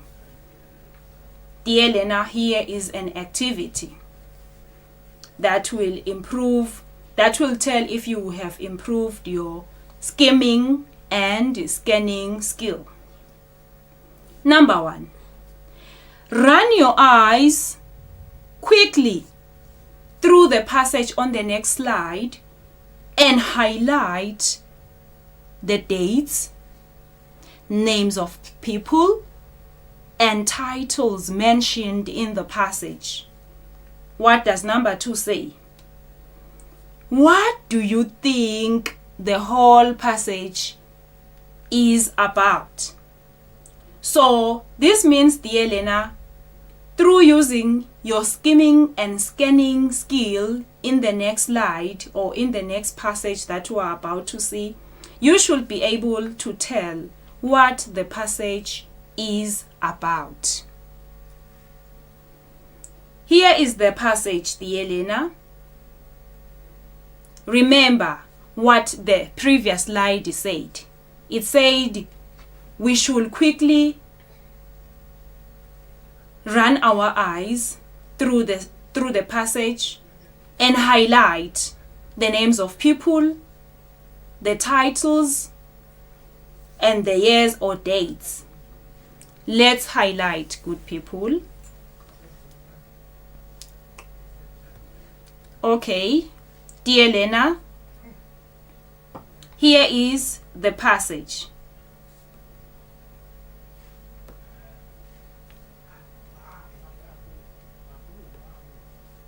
Try to focus on the words that you are supposed to highlight. Dear learner at home, I think you are all glued on the screen right now. you are trying to highlight or to look at names of people, names of places, and even dates. And after that, you should be in a position to tell me what the entire passage is talking about. Now let's do this together, dear learner at home. We start by underlining the title. It's a name of a person. Remember, the passage said we should do this as quickly as possible.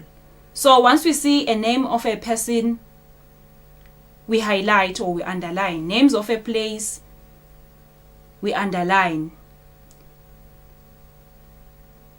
Names of titles or topics, we underline. Dates, we underline. We are underlining. We are not reading, because in the skill of skimming and scanning, you do not read, but you try to extract information by looking at the title or heading, subheading, as well as the dates and the names. I hope, dear learner at home, you are still with me. So we have done what number 1 required us to do, dear learner. So number 2 said, what do you think the passage is about? So through underlining, dear learner, you should be able to tell me that this passage is talking about this man, dear learner. This is the man, and we are almost all familiar with this type of a comedian named Mr. Bean. So through looking at the illustrations or the picture, looking at the title, the years, the dates, then we can tell, dear learner, that this is Mr. Bean and his works that he has done as a comedian and as an actor. So dear learner at home, I think now you know how important the skill of skimming and scanning is. It enables you to read quickly, and it enables you to read with understanding. It enables you to find the specific information, and it enables you to increase your reading speed. Dear learner, moving forward, through using the skill of skimming and scanning, you should be able to write the correct answers in this grid that is before us here. Maybe if the activity said write or fill in, you will be able to do that through using the skill of skimming and scanning. So what have we learned, dear learner? I can say you, Lerato. Thank you. No was sorry. Lerato. It's okay. So what you have been doing in the previous activity, dear learner at home, is called skimming and scanning. These are helpful techniques, dear learner, to help you read faster and get the overall idea of the entire text. But be careful then, dear learner. The skimming and scanning skill does not mean that you understand the whole passage. It means that you will need to still read the text more carefully if you really need to understand it properly.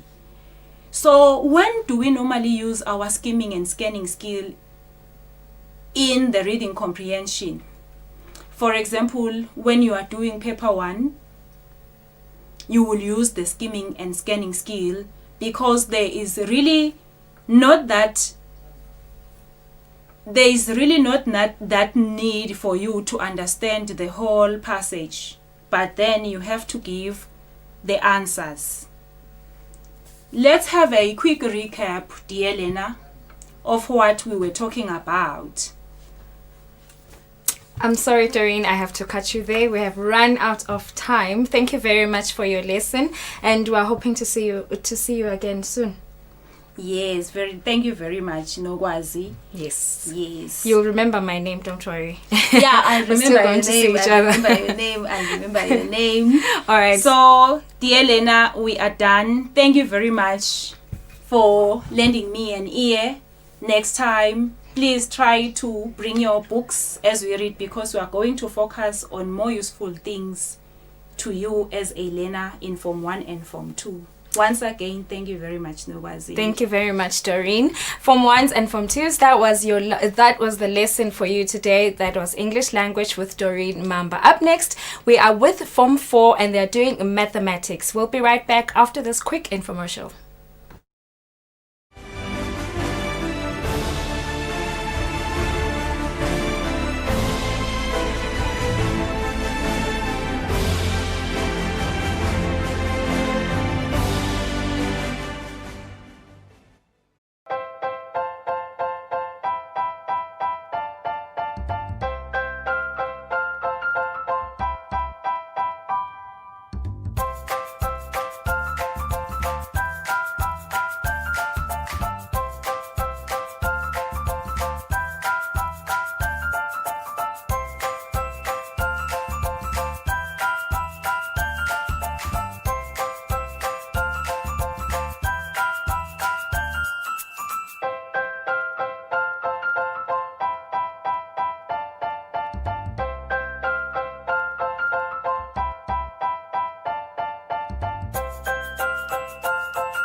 Why should we pay our TV license? The content on our local television is actually more up to date. The industry is enhanced. It is a criminal offense not to pay your TV license and attracts a fine of 500 emalangeni or 6 months imprisonment. And the industry is definitely blooming, ladies and gentlemen, so that's what we have for you, but we'll be right back just after the break and we'll give you more of Miss V. Pay my TV license. That's why I can enjoy the benefits of an enhanced industry and keep track with recent transformation.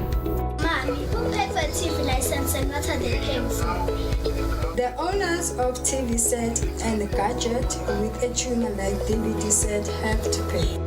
Pay your TV license at NetBank with the details provided on screen. Or use your cell phone via the mobile money Pay. You could also visit your nearest post office and pay there. Pay your TV license via Eswatini Mobile Imali. Any TV device retailer can purchase a license to trade. Pay your TV license and enhance the industry. Siyakhula Kids Castle. Luhlelo lolusha lwebantfwana lolutawucala masinyane Eswatini TV. Mina ngithanda Sitawufunza bonkamisa na teachers bahle. A, E, I, O, U. Silalele tinganekwane sotha umlilo na andizo. Wesuka-sukela lokwakudzala endvulo.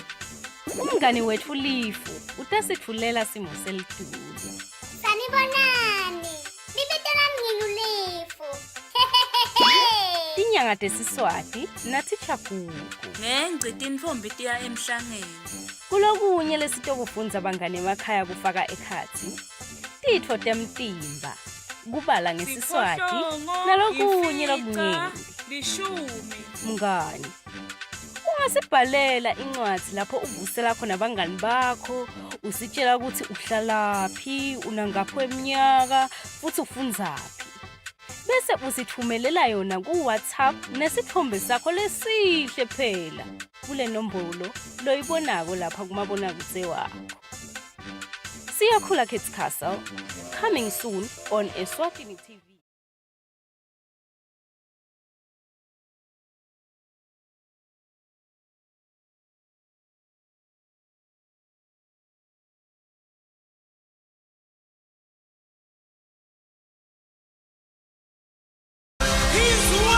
Busiseka, uvuseleleke, wakheke emoyeni ngomculo wetenkolo bahlabeleli balapha eSwatini. Sikulethele abahlabeleli abadala nabo lapha sikhula emculweni wetenkolo bahlabela bukhoma lapha eSwatini.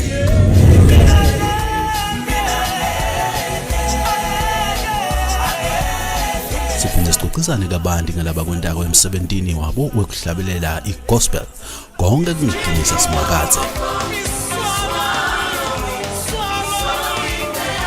Ungaphuthelwa ngomculo wegospel khona lapha eSwatini TV.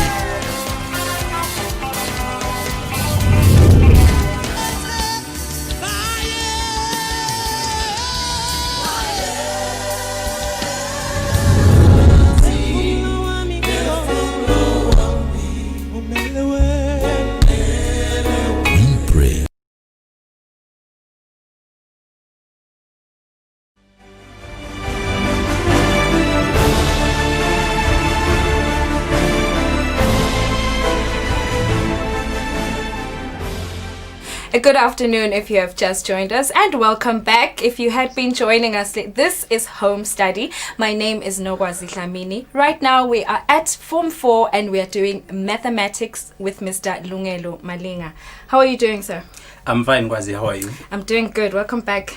Thank you. It's good to be back. It's definitely good to be back. Today, we're doing matrices, right? Yes, today we're doing matrices. What are you expecting your Form 4 learner to have learned by the end of this lesson?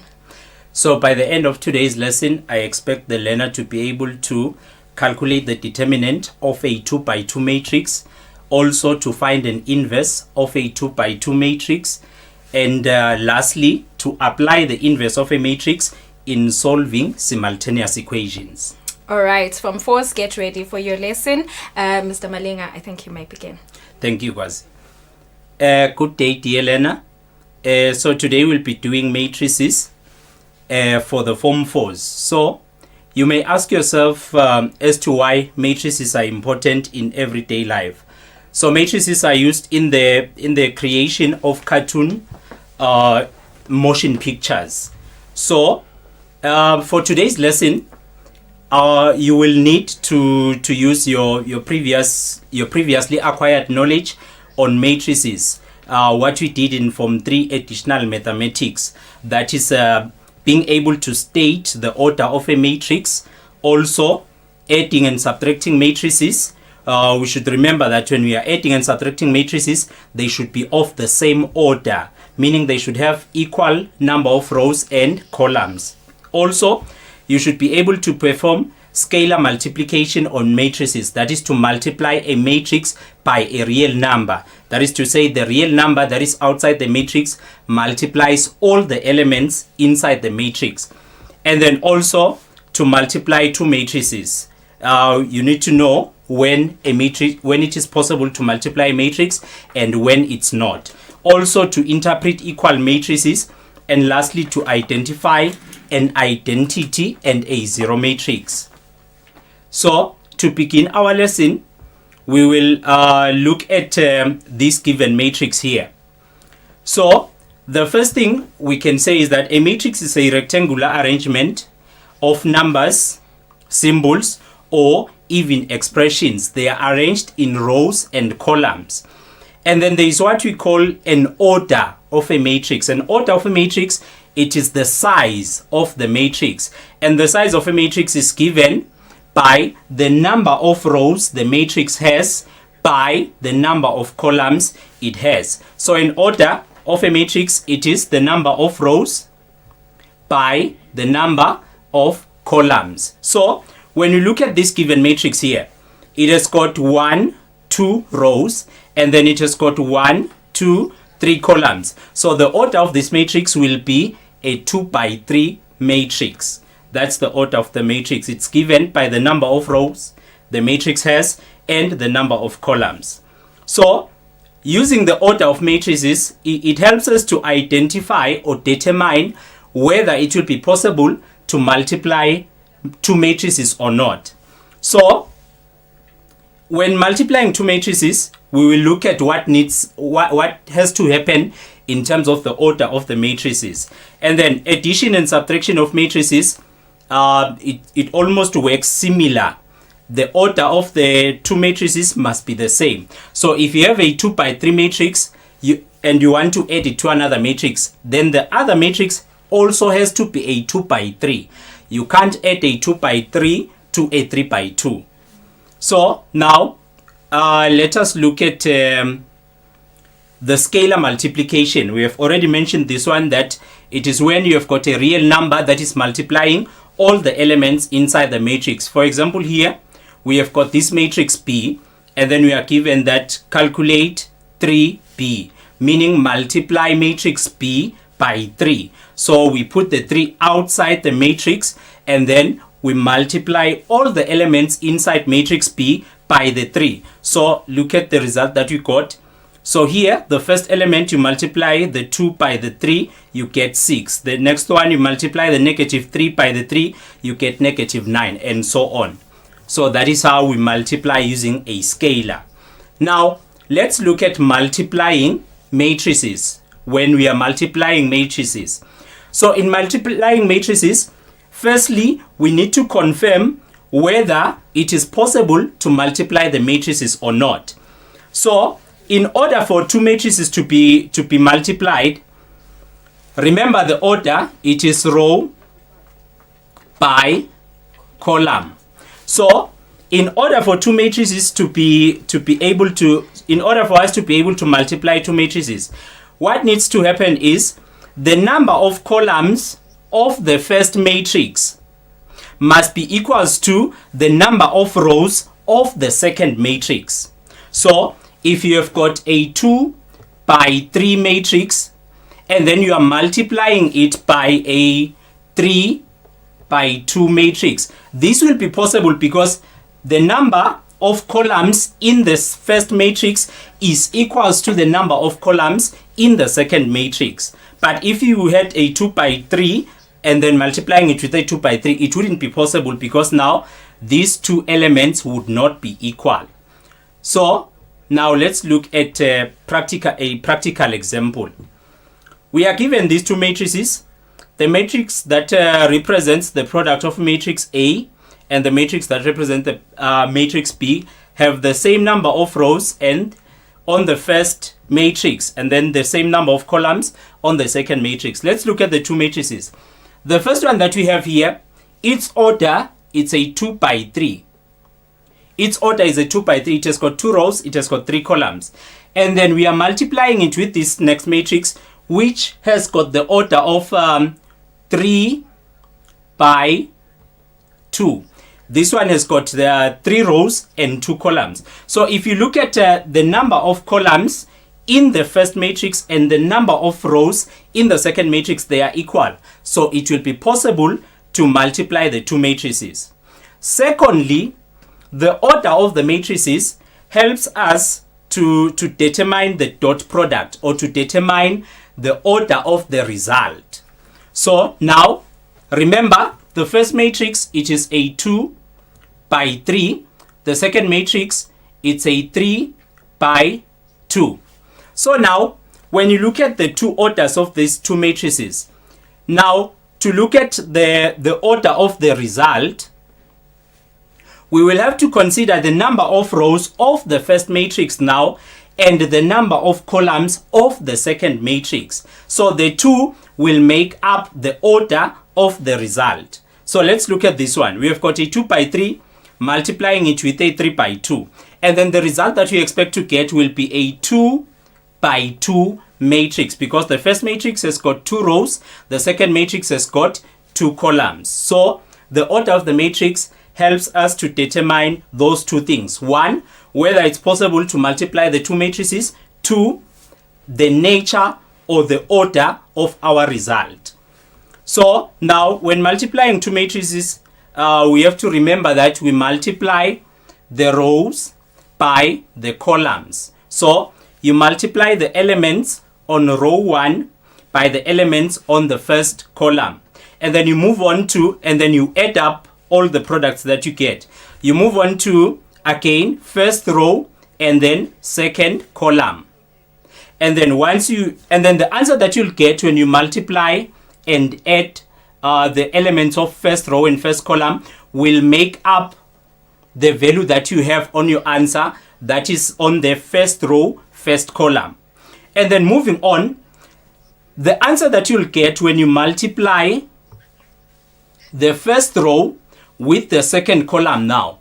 And then remember, you multiply 2 times 2, you get 4. You add that to negative 1 times negative 3, positive 3. And then lastly, 2 times 0, that is 0. And then you add up all those values. The answer that you'll get will then be on the first row, second column. Now we move on to the second row. Second row, first column will give you the result of second row, first column on your answer. And lastly, second row, second column will give you the result of second row, second column. So let us move on. So those are the steps that we have just mentioned. And now let us look at finding an inverse of a matrix. Firstly, an inverse is almost like a reciprocal of a number. Remember, when you have got a number and it's reciprocal, when you multiply the two, you get 1. So an inverse almost works similar to that, because if you multiply an inverse if you multiply a matrix with its inverse, you will get an identity matrix which functions similarly to 1. Because remember, so this is what I was talking about. The number 8, its reciprocal is 1 over 8. So if you can multiply the two, the number 8 with its reciprocal, the answer that you'll get is a 1, because this will be 8 over 1 times 1 over 8, that is 8 times 1, 8 over 1 times 8, 8, and then 8 over 8 it is equals to 1. So if you multiply a number with its reciprocal, you will get a 1. And then the identity matrix, we are saying it is similar to 1 because remember, if you multiply any number by 1, you will get that number. So look at this. 2 times 1, you will get 2. And then negative 2 times 1, you will get negative 2. So any number multiplied by 1, you get that number that you started with. So the identity matrix, it's like that, because any matrix that you'll multiply by an identity matrix, you will get that matrix itself. So that is why we are saying an inverse of a matrix works similar to the reciprocal of a number. So now, remember what we said in additional mathematics form 3. We said when you multiply a matrix, for example, matrix A, when you multiply it with its inverse, and this is the other thing, an inverse is denoted by the power negative 1. So this is the inverse of matrix A. An inverse is denoted by power negative 1. So when you multiply matrix A with its inverse, you will get an identity matrix 1, 0, 0, 1. And when you multiply any matrix by an identity matrix, you will get the matrix you started with. So now let us look at the two ways of finding an inverse of a matrix. Let us look at the two ways of finding an inverse of a matrix. The first method, it is to say a matrix and then you multiply it with the inverse and then you equate that to the identity, because remember the statement that we said when you multiply a matrix by its inverse you get an identity. So the first method would be to say a given matrix that is any matrix that is 3, 5, 2, 7. So this matrix multiplied by its inverse, which we do not know at this point. All we know is that when you multiply it with its inverse, what you will get is an identity matrix 1, 0, 0, 1. So because we do not know the identity at this stage, what you can do is we can give the 2 by 2 matrix just variables. So we can use A, B, C, D. So this represents the inverse. So we are saying when you multiply this matrix with its inverse, you'll get an identity matrix. So now let's multiply the 2 matrices. So the first one, it's 3 times A, that will give us 3A, plus 2 times C, that will give us 2C. And then the next element, first row, second column, 3 times B, that is 3B, and then 2 times D, that is plus 2D. And then second row, 5 times A, that is 5A, plus 7 times C, that is 7C. Second row, second column, 5 times B, that is 5B, plus 7 times D, that is 7D. And all this is equals to the identity 1, 0, 0, 1. Okay, let's move on. So the same example. So what you have now, it's this. You have multiplied the 2 matrices and then you equated them to the identity matrix. So now looking at this, first row, first column is equals to the element that you have in your answer for first row, first column. So you can equate this. You can equate the 3A plus 2C. You can equate it to this one.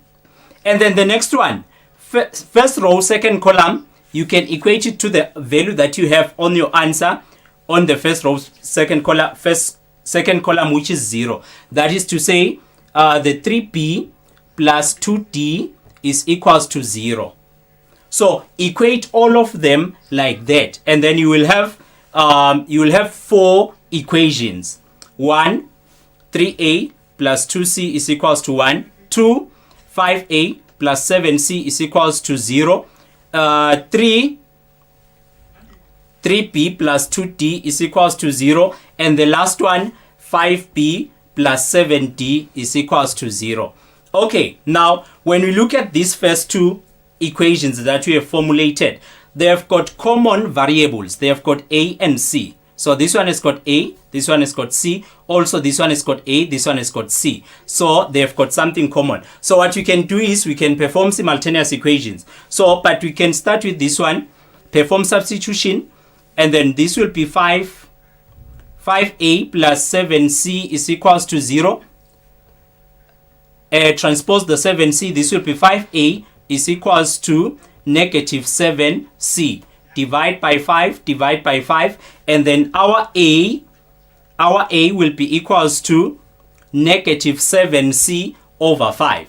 And then we take this value of A, we substitute on this first equation. So we can call this our first equation, second equation, and so on. So take this value of A that we got from the second equation and substitute A in the first equation. So here is the first equation. Instead of 3A, in space of A, we now have negative 7C over 5. Minus 2C is equals to 1.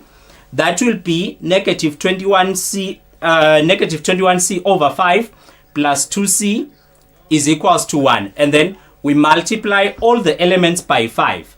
When you multiply the negative 21 by 5, the 5's cancel out. Multiply the 2C by 5, it becomes 10C. Multiply the 1 by 5, it becomes 5. So we now have this. And then we transpose the 10C. These are like terms.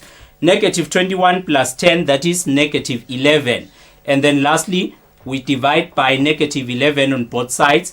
And then we will have C is equals to negative 5 over 11. Negative. So now you can then take the value of C to substitute with it on the second equation to get the exact value of A. So we now have got A, we now have got C, we are only missing B and D. So for B and D, you will use these 2 equations, equation 3 and equation 4, to do the same thing that we have been doing. So due to time, we will move on to the next slide, and then otherwise the application it's the same.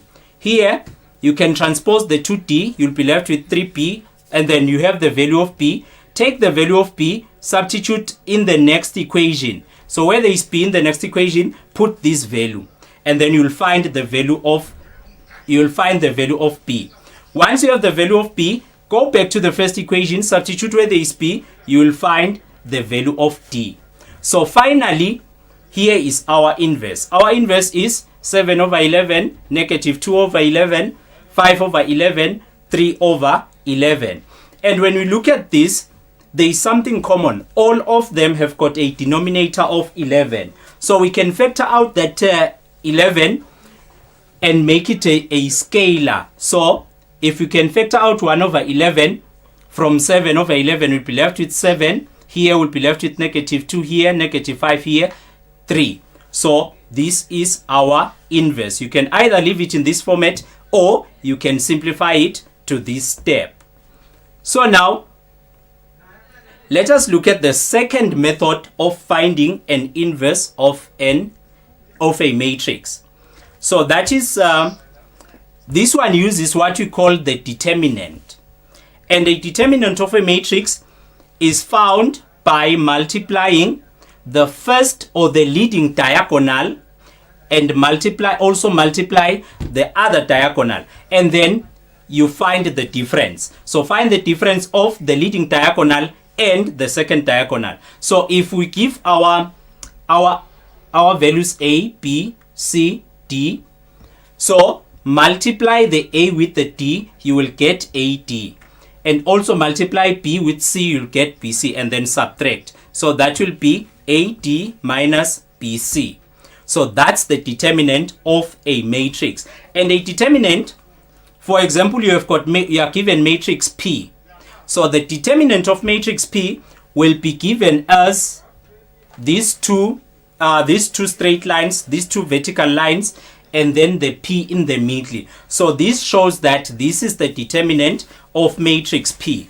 And the capital letter P alone shows that this is just matrix P. And then now let's look at this example here. So we have got this 2 by 2 matrix, 11, 7, 8, 6. And to find that, we are given that this matrix is matrix A. So to find the determinant of matrix A, we will multiply the leading diagonals and then subtract the other diagonals. So multiply 11 with 6, 11 times 6, that is 66. And then multiply the other diagonal, 7 times 8, that is 56. And then substitute. So 66 minus 56, that is equals to 10. So the determinant of matrix A is 10. So that is how we find a determinant of a matrix. So now let us use the method that we have just learned of using the determinant to find the inverse of a matrix. So the first step is to calculate the determinant of the matrix. Firstly, determine the determinant. So here is a given matrix. Its determinant will be 3 times 7 minus 5 times 2. So the determinant will be 11. And then when we are now making the inverse of this matrix, what we do is we will then say the formula is 1 over the determinant. 1 over the determinant into, remember the matrix originally it was A, B, C, D like that. So now once you have expressed it as 1 over the determinant, you are making the determinant a scalar. You will now swap the first diagonal. So where there was A, you now put D. Where there was D, you now put A. And then the second diagonal, we do not swap it. We only swap this first one. And then the second one, we only change signs. So if B was positive, it will now be negative. If C was positive, it will now be negative. So that is how we formulate an inverse of a matrix. So let us take an example. So here is, okay, this is the illustration I was talking about, that you have got the A, B, C, D, and then firstly you work out the determinant. Secondly, you will say 1 over the determinant into, swap the first one, and then change signs on the second one. Okay, so so let us look at an example that will require us to find an inverse. So consider these simultaneous equations. 2a plus 1b is equals to 7. Negative 5a minus 1b is equals to negative 16.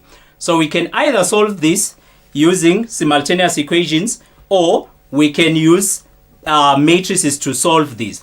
The first thing we do is we determine, or we extract the coefficient values. The coefficient values, these are the 2, 1, negative 5, negative 1. So extract those to form a matrix. And then you take the unknown values to form a matrix of their own. And lastly, the values that are equals to, they also form a matrix of their own. So it will now be expressed like this. So what you do is multiply, firstly determine the inverse of this matrix, and then attach it on the left hand side of both sides. So you'll find, let's just call this matrix matrix A. So you'll find the inverse of matrix A, and then attach it on the left hand side here. Also attach it on the left hand side after the equal sign. So here we have, and remember, when you multiply a matrix by its inverse, you get an identity matrix. So this side, we will multiply matrix A by its inverse and get an identity matrix. And then multiply the identity matrix by this matrix AB, we will get the matrix AB. So that is why in our next slide, on the left hand side, we only have AB. All the other things have been eliminated because we multiplied the matrix with its inverse, and then we multiplied the identity by this matrix. We are left with this matrix. And then on this side, we'll be left with the identity and the matrix. That is what we need to work out. So how do you determine the identity for this matrix? Firstly, multiply the leading diagonals, subtract the other diagonals. That is 2 times negative 1, negative 2. And then 1 times negative 5, that's negative 5. And then you subtract the 2. And then you will make 1 over the determinant. Our determinant is 3. So 1 over 3, and then you swap the values. So here is our identity. Multiply the identity with this matrix. You will get. So the first, what I can caution you against, it is multiplying this matrix by the scalar. So the simplest option would be to multiply these two matrices first. Forget about the scalar for now. And then once you have an answer to the two matrices, once you have an answer to these two matrices, then you can multiply that answer by the scalar. So if you multiply these two matrices, you will get 9, 3. And then bring back the scalar. Now you can multiply the two values by the scalar. 1 over 3 times 9, it becomes 3. 1 over 3 times 3, it becomes 1. So now it becomes AB is equals to 3, 1. So this is to say A is equals to 3 and B is equals to 1. So that is how we solve simultaneous equations using matrices. And then the other one. So the only hint we can give here is that as you are formulating the matrices from the simultaneous equations, ensure that the simultaneous equations are in the similar manner. For example, the first equation has got maybe 5a plus 7b is equals to maybe 2. And then the second matrix has got 12b minus 3a is equals to 7. So don't formulate the matrix from this. Don't just extract the numbers. First, ensure that they are in the similar manner, meaning they both start with a's, with the variable a. So what we can do here would be to swap. So here we'll start with the negative 3a, and then the b will be this side. So that when you look at the first column, you've got the variable a. When you look at the second column, you've got the variable b. So that would be 5a plus 7b is equals to 2, and the negative 3a plus 12b is equals to whatever the value we had given. So now you can extract, because the first column is of the same variable and the second column also is of the same variable. So And then this is another example on what we have been talking about. So this matrix times. So if you can consider this, a matrix given as x A is equals to B. And now they say express this using A. If it were equations, we would simply divide by x on both sides, and then A would be equals to B over x. But now, because these are matrices, we cannot divide matrices. So what we can do is we would have to find the inverse of this matrix here, and then attach it on both sides, multiply, and then we'd be able to get or to express it using this unknown matrix. So please look at this example here. Matrix PQRS multiplied by 2, 3, 4, 3, 3 is equals to this. And then find matrix PQRS. So please apply what we have learned. Find the inverse of this matrix, attach it on both sides, multiply until you simplify to the answer. So thank you very much, Form 4s. That is all on matrices for today. Over to you, Gwazi.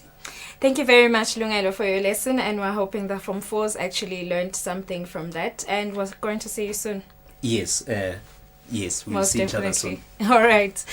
Form 4s, please do not go anywhere. Coming up next is your English language lesson. We'll be right back after this quick infomercial.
heavy task which has been laid upon me so early in my life.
Welcome back from Fours. If you have forgotten, my name is Nogwazi Dlamini and this is Home Study. And right now we are doing Form 4 English Language with Mrs. Foti Sitoli. How are you doing this afternoon? I'm fine, my dear. How are you? I'm doing good, thank you very much. Can you tell us what today's topic is and what you are expecting your learner to have learnt by the end of the lesson? Okay, thank you, Nogwazi. Today's topic is reading as a receptive skill. That is our topic for the day, my dear learner at home. And then you are expected that by the end of this lesson, you should be encouraged to read, be it extensive or intensive, that is reading. And also you are expected actually to be able to interpret the assessment objectives. So that is what you're going to be doing, Nogwazi. All right. Thank you very much, Futi. From Fours, I hope you are ready for your lesson. And of course, just a reminder that we are live right now on YouTube and on Facebook. Can I just ask you to project your voice a little bit here so that the learners at home can be able to hear you? Okay. Thank you very much. All right. Thank you very much. You may begin your lesson. Okay, thank you. So, my dear learner at home, now, as I've mentioned that we are expected to actually understand and be able to read as much as possible, because this is our topic for the day. Now, we are going to start with the definition of reading, my dear learner at home. What is reading as our topic? Now, my dear learner at home, this is an active process. I repeat, an active process of constructing meanings of words. What do I mean that it is an active process, my dear learner at home? It is the fact that we must be able to think about what we are reading on a daily basis. Active process. Think about what you're reading, internalize it all the time so that at the end you may benefit something out of it. So that is the definition for reading, my dear learner at home. Secondly, we are saying actually it is a core skill for literacy. Core skill for literacy. My dear learner at home, why is reading a core skill for literacy? You know very well that English language is a skills-based subject. Let me repeat that, my dear learner at home. This is a skills-based subject. We have two skills who we refer to as receptive skills. These are reading and listening. Why are they receptive skills? Because this is how we get information, my dear learner at home. This is how we internalize something. We get new information on a daily basis. And so we also have the productive skills. Which are the skills, my dear learner at home? I'm sure you may be asking yourselves. These actually are the speaking and writing. What does this mean? We read something in order to be able to produce it in terms of what? Writing. Or we listen to something and then you're able to speak fluently about it. Which is why reading is a core skill for literacy, my dear learner at home. We must read, like I said. Today's objective is that we be a well-read Eswatini. So let us read as much as you can. I know that you've been home for some time and I understand that you've been reading. So I'm here to just nudge you a bit, to encourage you, my dear learner at home. Keep reading. Read those novels, read those articles, read those diaries, read as much as you can. Because through reading, we get so much information, my dear learner at home. Now, let us move on. Remember, we said our objective is to know about extensive reading. You are actually encouraged to do so. So, what is extensive reading, my dear learner? You may be asking yourself at home. Now, this is reading large quantities of materials for pleasure. Large quantities, my dear learner at home. I have just alluded to quantities right now. What do I mean by large quantities? Yes, my dear learner at home, it is the many types of texts that you are reading, you've been reading, and I'm here to just make sure that you keep reading and you don't stop. So we are reading this for pleasure. You are reading that novel for pleasure. You are reading that diary entry for pleasure. You're just enjoying yourself. This is also what you call passive reading. It doesn't mean that you are reading, you're just taking it for granted. Actually, as you are reading, you're going to understand, my dear learner at home, the fact that, there are symbols, there are words, there are some things which you're going to be interested in. What is this text about? Not necessarily focusing so much on the text, my dear learner at home, but you'll be able to just go through it, what you're interested in. Maybe there is a picture, maybe there are particular words, my dear learner at home, and you're interested in using these words in writing. This is in extensive writing. Let's keep reading. Also, this is where we get exposure to the different types of text. I've alluded to that, my dear learner at home. Like I've said, there are so many texts. We have persuasive texts, we have factual text, we actually have descriptive text. There is lots of these, my dear learner at home. And then we come to intensive reading. Let me repeat, intensive reading. What is there a difference anyway? Not really, but there is more attention that we pay to, my dear learner at home, when it comes to intensive reading. What is it? Let us go through together. It is close, it is focused reading for maximum understanding. This is the reading which takes place in the classroom on a daily basis. I know you're still at home, but you will come back to class definitely. Now, for specific details. So you are reading right now. We refer to this one, my dear learner, as active reading. Let me repeat that. Active reading. You are focused, you are looking through the text for specific details to answer specific questions. Remember, after reading something, you really need to produce some information in a question format or in anything. So this is intensive reading. And our text, Enjoy English, I'm sure my learner at home has it or will have it for the next lesson. For whatever we read from now onwards, we know that we are now focused. There are specific details we are looking for. And then also through intensive reading, this is where, my dear learner at home, we understand writer's purpose, writer's intention, writer's purpose, my dear learner. Every writer wants to send a message across. So we need to understand, and this takes place in intensive reading, my dear learner. Let's move on. Why am I talking about reading this afternoon? Is it actually important? Yes, my dear learner. What are the benefits of reading?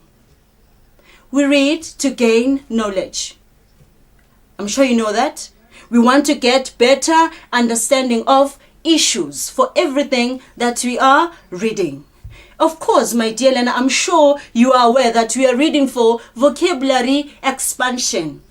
Which reminds me, that Move magazine your mama buys all the time, that Drum magazine, go into the puzzle side, fixing those puzzles, you will be amazed how your vocabulary is going to be enhanced. And definitely better writing skills. Remember, we read and then we have to produce through writing or speaking. And finally, empathy. Every writer that is giving us information has feelings that he or she wants to share, my dear learner at home. So what are we supposed to do? It is our mandate that through those feelings, we are able to empathize. What is to empathize? It is to get into the shoes of the writer. Feel what the writer feels. See what the writer sees.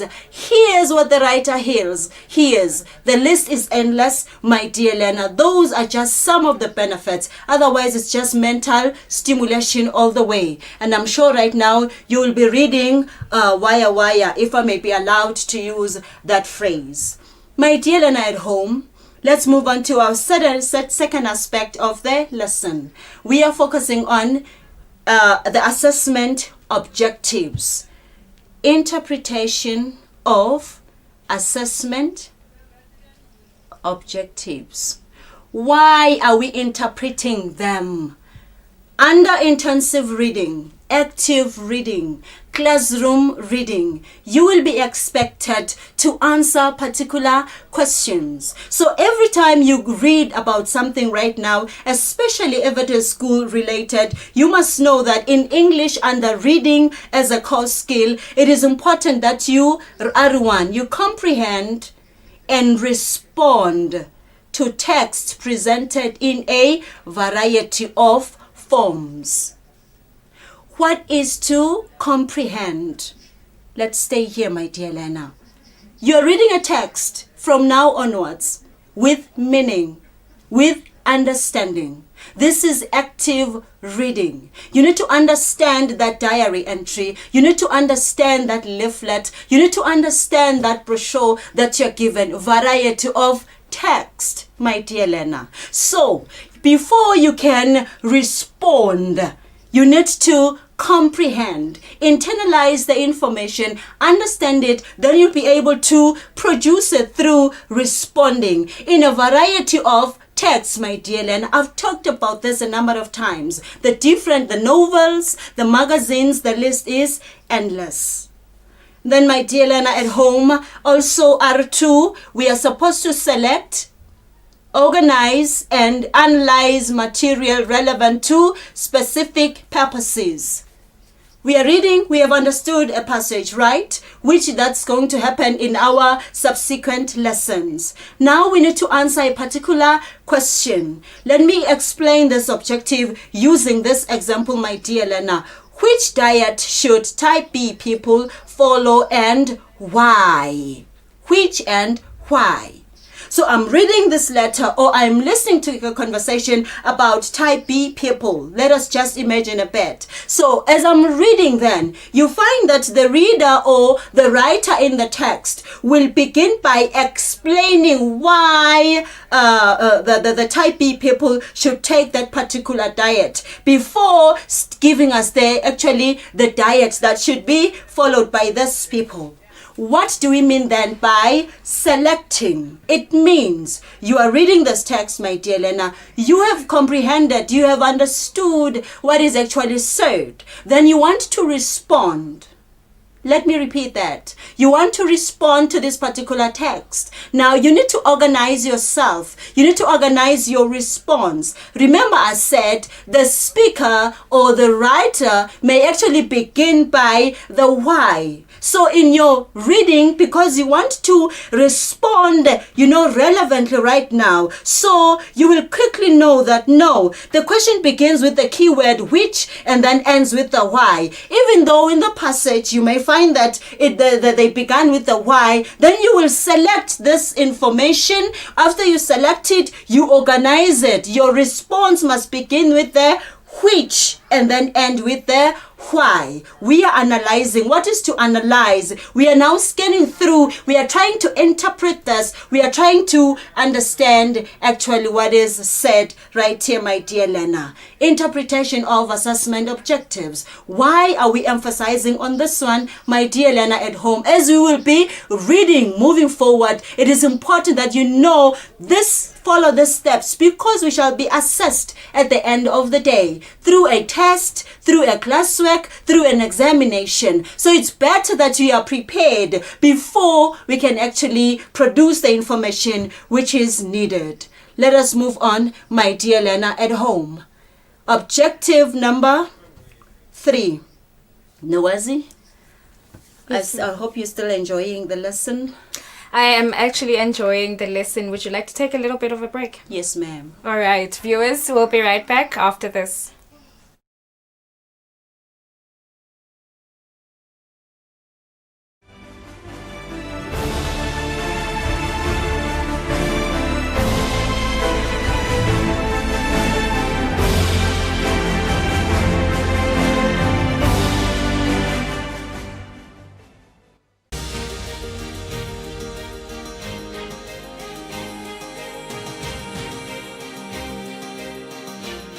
engine technology. Out-of-home digital media is designed to grab the attention of people who are always on the go. You can now watch your favorite show, Usile Breakfast Show and Tinzaba at 7 on your favorite YouTube channel.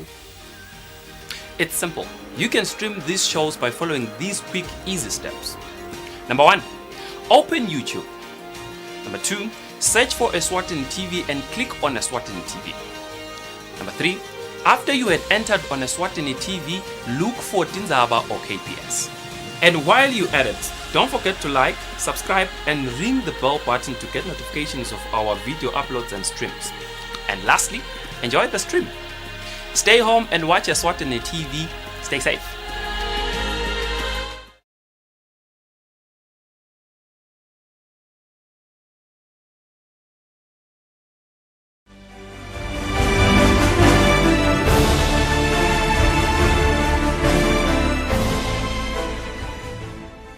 Welcome back to our viewers. We are still doing English language, which is for the Form 4s with Futhi Sithole. I think you may continue with your lesson. Thank you very much, my dear. As I was saying, my dear Lena, we are going through the importance of reading through extensive and intensive reading. And then now we have just begun talking about interpreting the assessment objectives. Remember, my dear Lena at home, that you need to understand them so that in the subsequent lessons, as we continue with reading, at least you have a clear understanding that everything that I read is going to be assessed in one way or the other, which is why we began this lesson of interpreting the assessment objectives. Let us continue, my dear Lena. Objective number 3 under reading actually says we need to recognize, understand main ideas and distinguish between facts, opinions and ideas. Let me repeat that. We recognize, we understand main ideas and distinguish between facts, opinions and ideas. My dear Lena at home, now when we are reading a text, what does it mean to recognize? We are reading this particular text. You need to know that is it actually a factual text? Is it persuasive? Is there any main theme, a main idea that the writer wants us to know? Okay, so we realize that we are not just reading passively, but we are reading so that what is it that the writer is trying to say? Remember, I mentioned earlier, my dear Lena at home, that there is a part where we need to understand that the writers have a purpose for writing a particular text. So we need to recognize what is it, what is the main idea in this particular text, which we shall see very soon, my dear Lena, in this particular example that we have. So there are main ideas. Now each paragraph is giving us more on the main issue that is being discussed, and it is actually expected of us as we are reading the text that we distinguish, separate as we are reading, which means as a writer is giving us information, sometimes there are going to be facts, there are going to be opinions, and also ideas, my dear Lena. What is a fact? This is something that is so true, it does not need any arguing about. It can be proven. It is just a fact. What is an opinion? This is someone's belief on something. This is someone who is saying, you know what, I think this is how I feel about a particular thing. If I were to say, do you think that home study is helping us? I'm going to say, definitely, it is so helpful. Someone may actually say otherwise, but this is my opinion.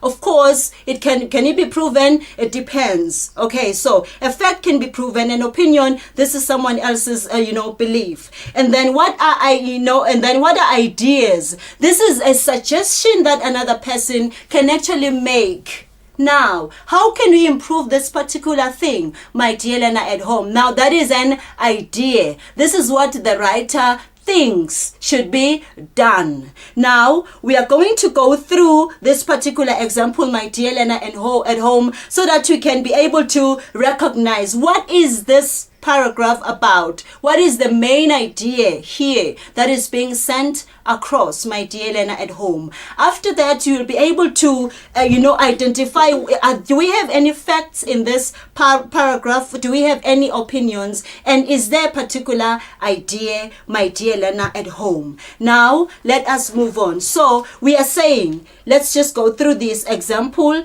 The first sentence says, Sibonelo works at an MTN call center. That is a fact. If we were to look for this particular Sibonelo, my dear learner, we would find him working at an MTN call center. That can actually, it's so true. It doesn't need any arguing about it. Let's move on, my dear learner. Every day he helps hundreds of people solve their problems related to their data usage, the settings on the cell phones, and accessing social network platforms. This is an information text. This is giving us what Sibonelo does, where Sibonelo works, and what Sibonelo does. So, my dear learner, we have realized that the first sentence is actually a fact. Where Sibonelo works, what Sibonelo does in his workstation or duty station, that is another fact. Again, if we would look for him around, we would find him doing this. Like, this is what he does on a daily basis. Okay, if I may make an example with my sister here, my dear, my anchor presenter here, what does it? This is what she does. It's a fact. No one can argue actually about it. Let's move on, my dear learner. And then it says, he believes that it is mostly teenagers using the internet. There's so much information which we would like to have here, but anyway, we just decided to leave it out. He believes. What is that? It's an opinion. That is what Sibonelo thinks. Mostly teenagers using the internet. Okay, it is mostly them. Someone may say Sibonelo is not telling the truth. Like I said, it's an opinion. You can argue about, you can prove it wrong, you can prove it right, but it is an opinion. And then finally, my dear learner, here is this idea. How do we see this idea? I'm just going to work on this one. He thinks. That is an idea. That is a suggestion. What is it that Sibonelo thinks? He is thinking that if more social media education were done in schools, there would be less problems with cyberbullying, human trafficking. The list is endless. So, my dear learner at home, this is telling us that when we are reading a text, comprehend it, understand what is said, to be able to respond. And then after that, you need to know that in a text, they are actually, the information can be presented either way, but you need to organize that particular information to respond perfectly. And then thirdly, my dear learner, we are saying in a text, sometimes there are going to be opinions, sometimes there are going to be ideas, sometimes there can actually be facts. So it is important that we identify these all the time. And then, my dear learner, as we are probably going to be wrapping up anytime soon, now there is objective number 4. Objective number 4 is talking about understanding implied meanings, my dear learner. If something is implied, my dear learner, what does it mean? It means the writer actually is going to say something without saying, maybe I'm fed up. For an example, we need to understand if somebody says, I am so angry, may use a sentence, may use punctuation, and there's going to be an exclamation mark, which is telling us that this is said emotively. So when we are going through a text, we need to understand that there is information which is not so clear, so plain. We need to read between the words. What is it that the writer is trying to say at this particular point in time? So those are the 4 objectives under reading, my dear learner at home. Nukwazi, is there something you want to say? Yes, there is actually something I want to say. I think you may say goodbye now to your learner. I think your lesson has ended. Okay, thank you very much. Unfortunately, my dear Lena, I just want to say I hope you have benefited from today's lesson on reading and the importance of the assessment objectives. And we'll see you next time. We will be going through a text because there is so much in a text before we actually respond to particular questions. All right, thank you very much for that, Futhi. And like you said, we'll see you again soon. Thank you. All right, people, viewers, sorry, please do not go anywhere. Lerato and myself will be right back after this.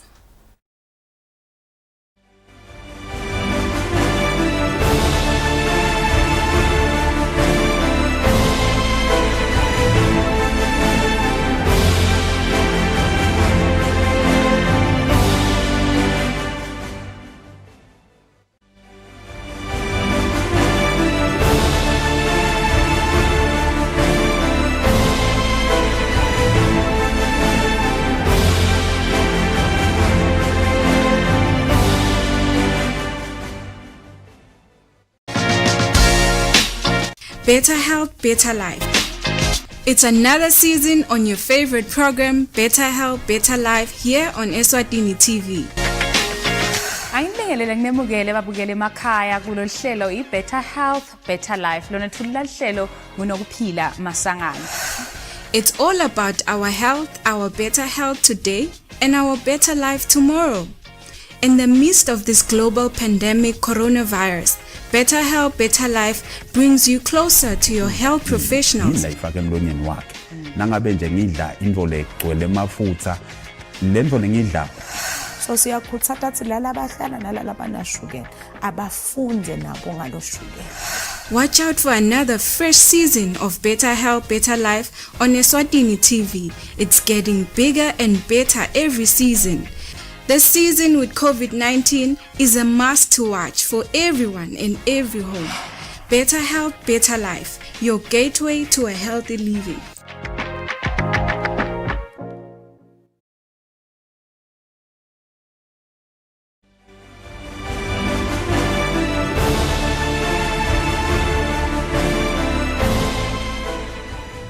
Welcome back to our viewers. Unfortunately, that was the last lesson for the day. How was your day?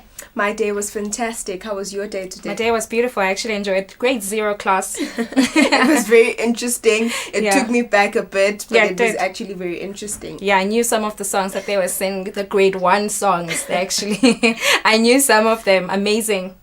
Amazing indeed. Do not forget to click the subscribe button on our YouTube channel, because we are live from 2 p.m. until 5 p.m. So whenever you are live, you will get a notification only if you subscribe. Yes, of course. And again, just to remind you guys that we do actually have a WhatsApp number. And as of tomorrow, we are going to start using it. Thank you guys for watching us. We are going to see you tomorrow again from 2 p.m. until 5 p.m. From Lerato Mabilisa and myself, Nogwazi Dlamini. We will see you guys tomorrow, same time, same place. Bye. Bye, guys.